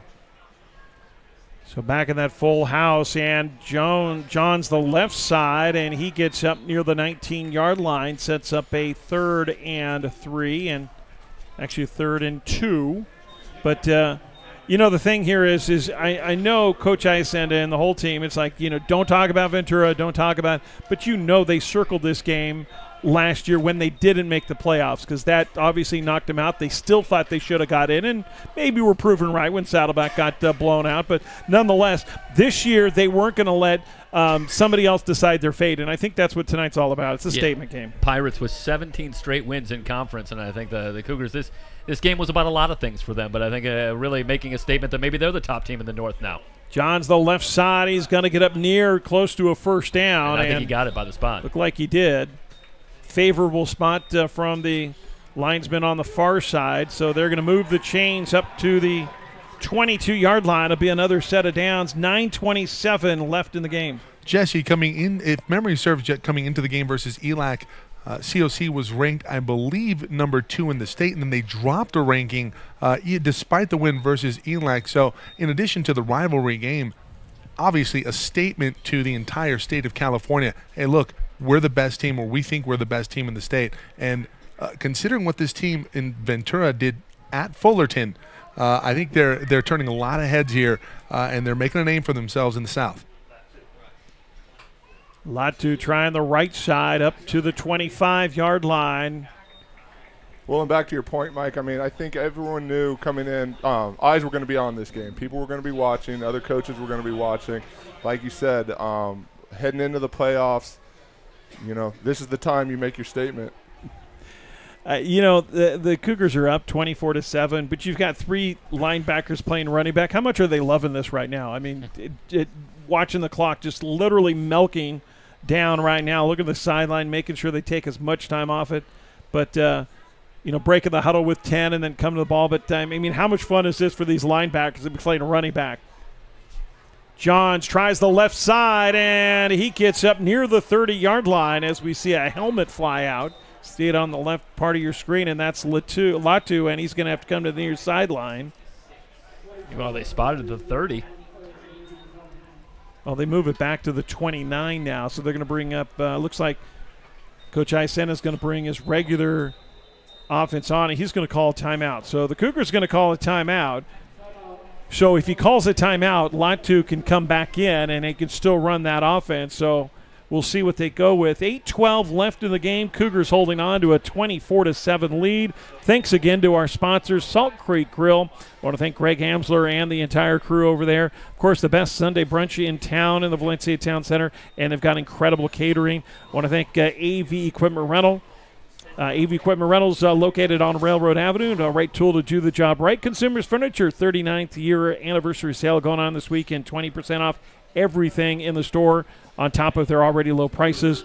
Thanks to Sage Staffing, Greg Kincaid and the crew over there. If you need any temporary services in your office at all, that is the place to go in Santa Clarita. Call Sage Staffing. Want to thank Vista Canyon, an incredible new development going on here in the Santa Cruz Valley over on the east side of town. And that's some pretty fantastic stuff in the works thanks to our good friend Jim Backer and the crew at Vista Canyon. And, of course, Chick-fil-A open till 11 o'clock now, Monday through Saturday, right off of Madge Mountain Parkway in the Valencia Town Center. Yeah, cue me up for a chocolate shake after the game. Oh, you and me both, brother. If you can get there by 11. We will make it. 3rd and 4. Here comes the blitz, and bouncing to the outside is Johns, and he's going to get the first down up to the 35-yard line. And another couple minutes off the clock potentially here for the Cougars. Quick shout-out from our buddy Brad Hoyseth checking in. So hello to Brad and a thanks from Brad. Appreciate that. The Gaucho dude. Caleb Johns, trying to see how many carries he has on the year. Jesse, has he carried the ball before tonight? You know what? This is the first time we've seen this formation. I don't see him on there anywhere. I know Latu's had some opportunities out there. Latu, excuse me. He corrected me last week, by the way. And I forgot. But, you know, these young men are having their opportunity out there, and you wonder if that's a new wrinkle that Coach Iacenda added to the playbook this week. And there's Latu stretching it up to the 40-yard line, 5 yards on first down. The clock continues to run inside 7.5 minutes left. And on the ground, let's look at we'll get those numbers updated here in a second for the big guys. But well, with this much field and this full house backfield, you start to wonder if Canyons can run it out here. We're down to 7 minutes to go. They might be able to finish off this game. Check this on out. Offense. They still have 60 yards of field to work with. Caleb Johns has 5 carries for 28 yards. Well, and we talked about imposing your will on the other team and dictating what you want to do, and I think that's what Canyons is doing right now. There's Johns again, 5 more, 6 more, and he's all the way up near midfield at the 48 and gives it the standard first down. And you know who's doing all the dirty work is Tariq Spates of the fullback spot, and he's loving it. Oh, that's another good push. Look at that. The offensive line, and they're really dictating at this point. So we do have another injury, and injury starting out. Jalen Watson looks like they're going to have to help him to the far sideline. And you look at it, guys, I mean, not only dictating the pace and the tempo of the game, you know, trying to run out the clock, but maybe giving these defensive guys a little bit of a reward. You know, they get their name called on defense, but like we said, there's not one star. So to get these guys the ball in their hands, see what they can do, it's fun for them, it's fun for the fans, and, hey, it's working out for the team. So 1st and 10 for the Cougars at the 48. Clock running inside 6.5 minutes left. Well, you hate to maybe close the door in the refrigerator, if you will, right now on Ventura. Obviously an explosive offense, but let's talk about the playoff ramifications of the result of this game. Got to believe COC is probably going to be number 1 here in the SCFA come next week, should this result stand. Look at Johns again. He's breaking loose inside the 20, cuts back at the 15 to the 10, down to the 6-yard line. A 42-yard run for Caleb Johns. And look at the big man here. Comes in with no carries, and now he's the leading rusher. Look at that. That's just a great spin in traffic, and that's really what frees him up. And then a couple of good little moves down here to get it all the way down inside the 10-yard line. Watching that replay, something tells me he's toted the ball before maybe at some point in his career. Coach Iacenda seeing that talent, giving him another chance. Yeah, looking like Jerome Bettis through that hole, some nimble feet, and then he gets to the second level and makes the most of it. Coach Iacenda is going to come down, and I think he's going to call a timeout. He wants to give his guys a rest. He is. He's actually calling a timeout to let the guys rest and wait till the play clock to go down to 1. Calls the timeout. Stops the clock with 5:18. Check this out, okay? This drive started at 12:17. We're talking about a 7-minute drive that started at the 2-yard line. Yeah, at the 1-yard line, I believe. Well, actually, no, you're exactly right. I'm sorry, the 1-yard line. So they have gone 93 yards in in 7 minutes, and this is the 11 plays. And this is, I mean, you talk about just literally ripping a team's heart out. This is exactly how you do it. It's the kind of drive that Bear Bryant would have been proud of, I think. Well, you know, going 2, 3, 4 yards a pop, and then you break off that big play right on the doorstep. You know, Ventura's got to be gassed. I don't know what the answer is for Canyons right now, but Cougars are on the move. I think if nothing else, you could put the ball on the ground 3 more times behind this offensive line that's really charged up at this point. If you punch it in, that's so much the better. But if not, you take a couple of more minutes off the clock, and you've really gone a long way towards salting this one away already. Here's a shocking stat now. Obviously, they're at the 6. If they do get 5 more yards, they'll actually overtake Ventura for more rushing yards than Ventura, and who would have thought that would have happened tonight? Yeah, to put this in context, coming into tonight, they were averaging just 3.6 yards a carry as a team on the season, so the Cougars had not had a lot of success running the football. Tonight they're averaging 4.6 yards per carry. Again, full house backfield. John's the right side, and just again keeping it driving inside the 5 to the 4 yard line. So a pickup of 2. John's now. Well, I haven't seen the updated stats, but I got to say Johns is our leading rusher, and what a rare feat that would be to have a defensive player come in and lead the backfield. 8 carries, 84 yards for over 10 yards average per carry. And I think every one of them, if memory serves, has been on this drive, right here. No, he did have, I think he had one. No, you're right, absolutely. You're right, because it was Latu that carried it in the end zone on this formation for the touchdown. So, yeah. And his first carries of the season, let's not forget that. So 2nd and goal at the 4.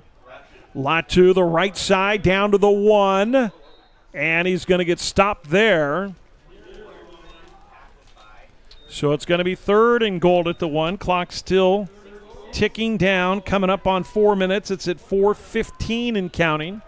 They'll be able to snap this with about 3:45, 3:46 left in the game, holding on to a 24-7 lead. They put this in the end zone, and I mean, it's turn out the lights. It's going to be quite the bow on a very deflating night for the Pirates, and you know, you can always look for reasons that a game got away from you, but look no further than 6 turnovers, and as you talked about, 3 of them in the red zone, and it just was not the Pirates' night, and the Cougars took full advantage.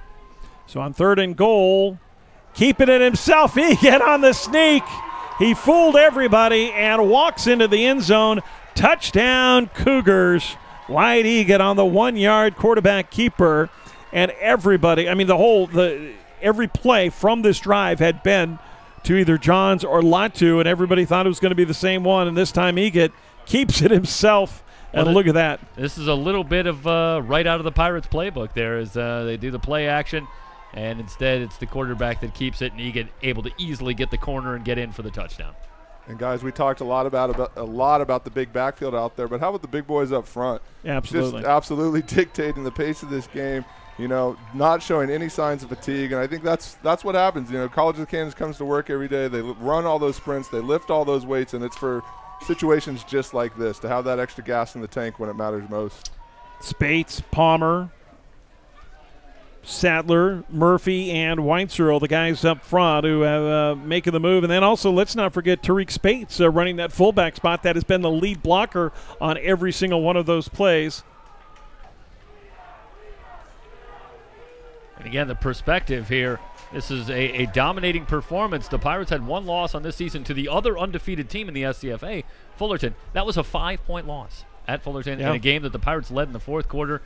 College of the Canyons with a 24-point lead right now. That is a heck of a statement down the road when you're talking about eventual playoff seeding. That drive, guys, 14 plays, 98 yards, and 8 minutes and 37 seconds. Well, that's how you handle your business, gentlemen. I mean, these boys came to work early on Monday. They've been excited all week, bouncing around the facility, working hard at practice, and it shows here tonight. That's how you close out a game that you're leading in the 4th quarter. How about it? Very impressive for the Cougars.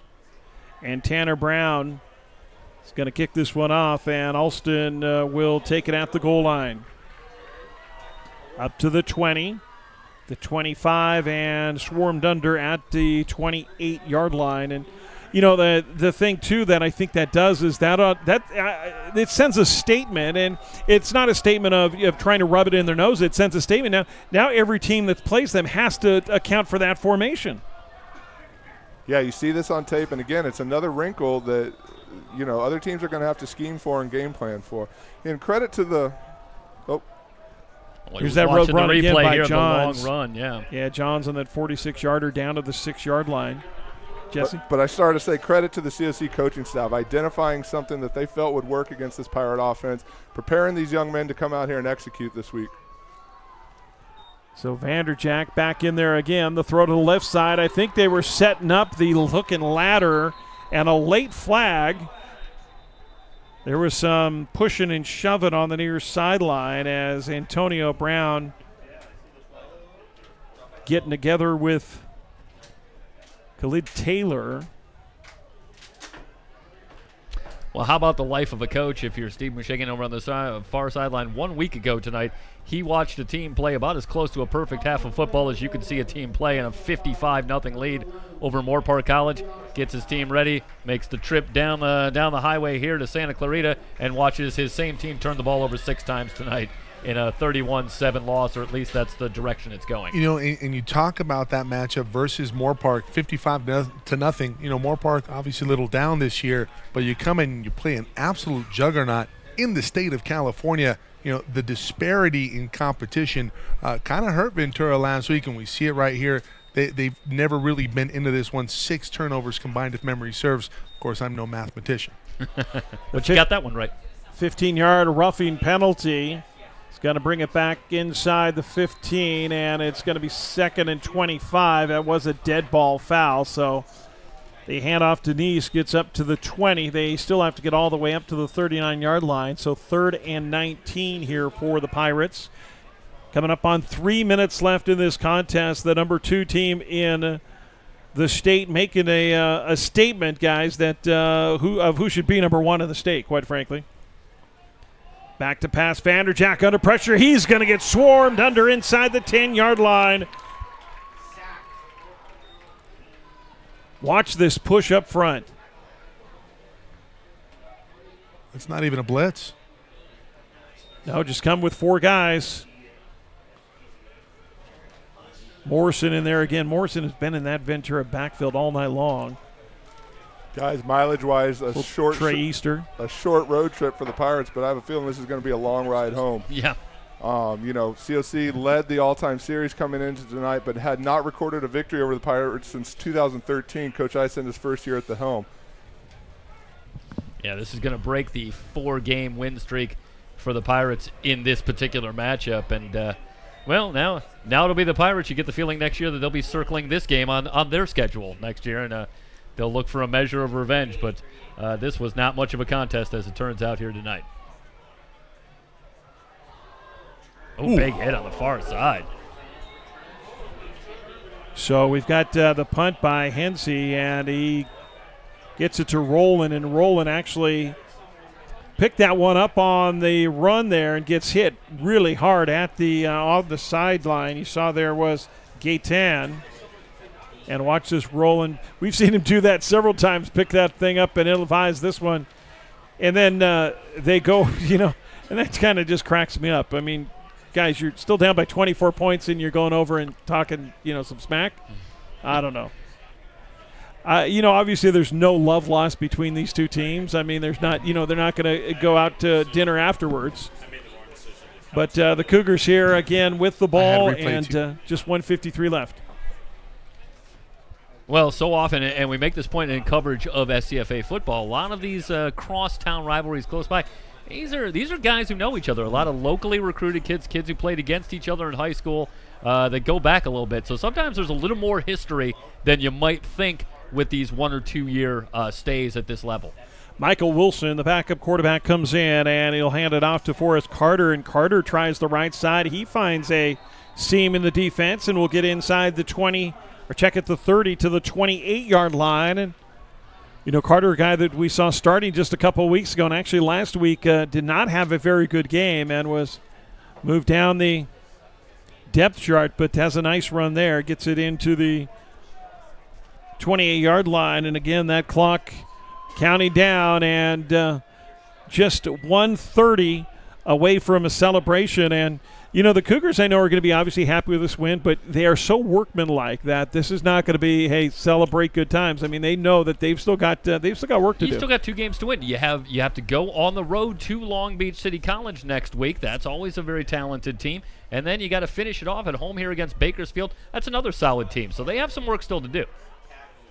A point that I'm sure is not going to be lost on them when they talk with Ted Iacenda No, this absolutely. week. There's going to be some high fives afterwards, some congratulations, but then it's back to work on Monday. We're going to break down that tape, see what worked, see what we need to clean up.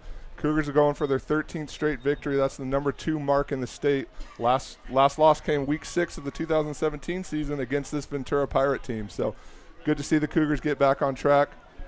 And speaking of tape, you can watch the archive copy of this ball game on our YouTube channel, SoCal College Sports 1. Feel free to go back and watch this broadcast in its entirety. Couple scores tonight in the 4th. Moore Park, Long Beach is beating Moore Park 23-12.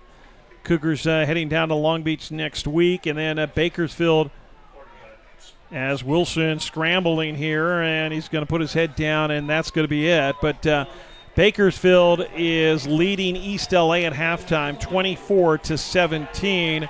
And, guys, we knew this was for the advantage in the Northern Conference. But, I mean, and you still got 2 games to play. But, we saw 2 very good teams that likely could play again in the playoffs. Let's not forget that as well. Ventura has a really good shot at getting the at-large berth. Well, if you're Ventura and you're looking at this, you have 2 losses. That's the bad news. But the good news is, look who you've lost to. You've lost on the road to Fullerton and College of the Canyons. So if the Pirates can take care of business in their last 2, they'll have something to say about possibly getting a wild card bid. It all started with this. It was a free play, and Wyatt Egan hit Leroy DeShazer. Went 56 yards to start things off, and that made it 7-0. Actually 10-0 because they got the field goal. Here is the handoff to Anderson. Again, that blocking up front so good all night long, and who'd have thought the Cougars would have outgained on outgained on the ground as Latu gets in, plunges in for the 1-yarder, but they outgained Ventura on the ground, which is still surprising. And here's the big run by Caleb Johns, and this one, I think this was the proverbial nail in the coffin. Taking it inside the 10-yard line.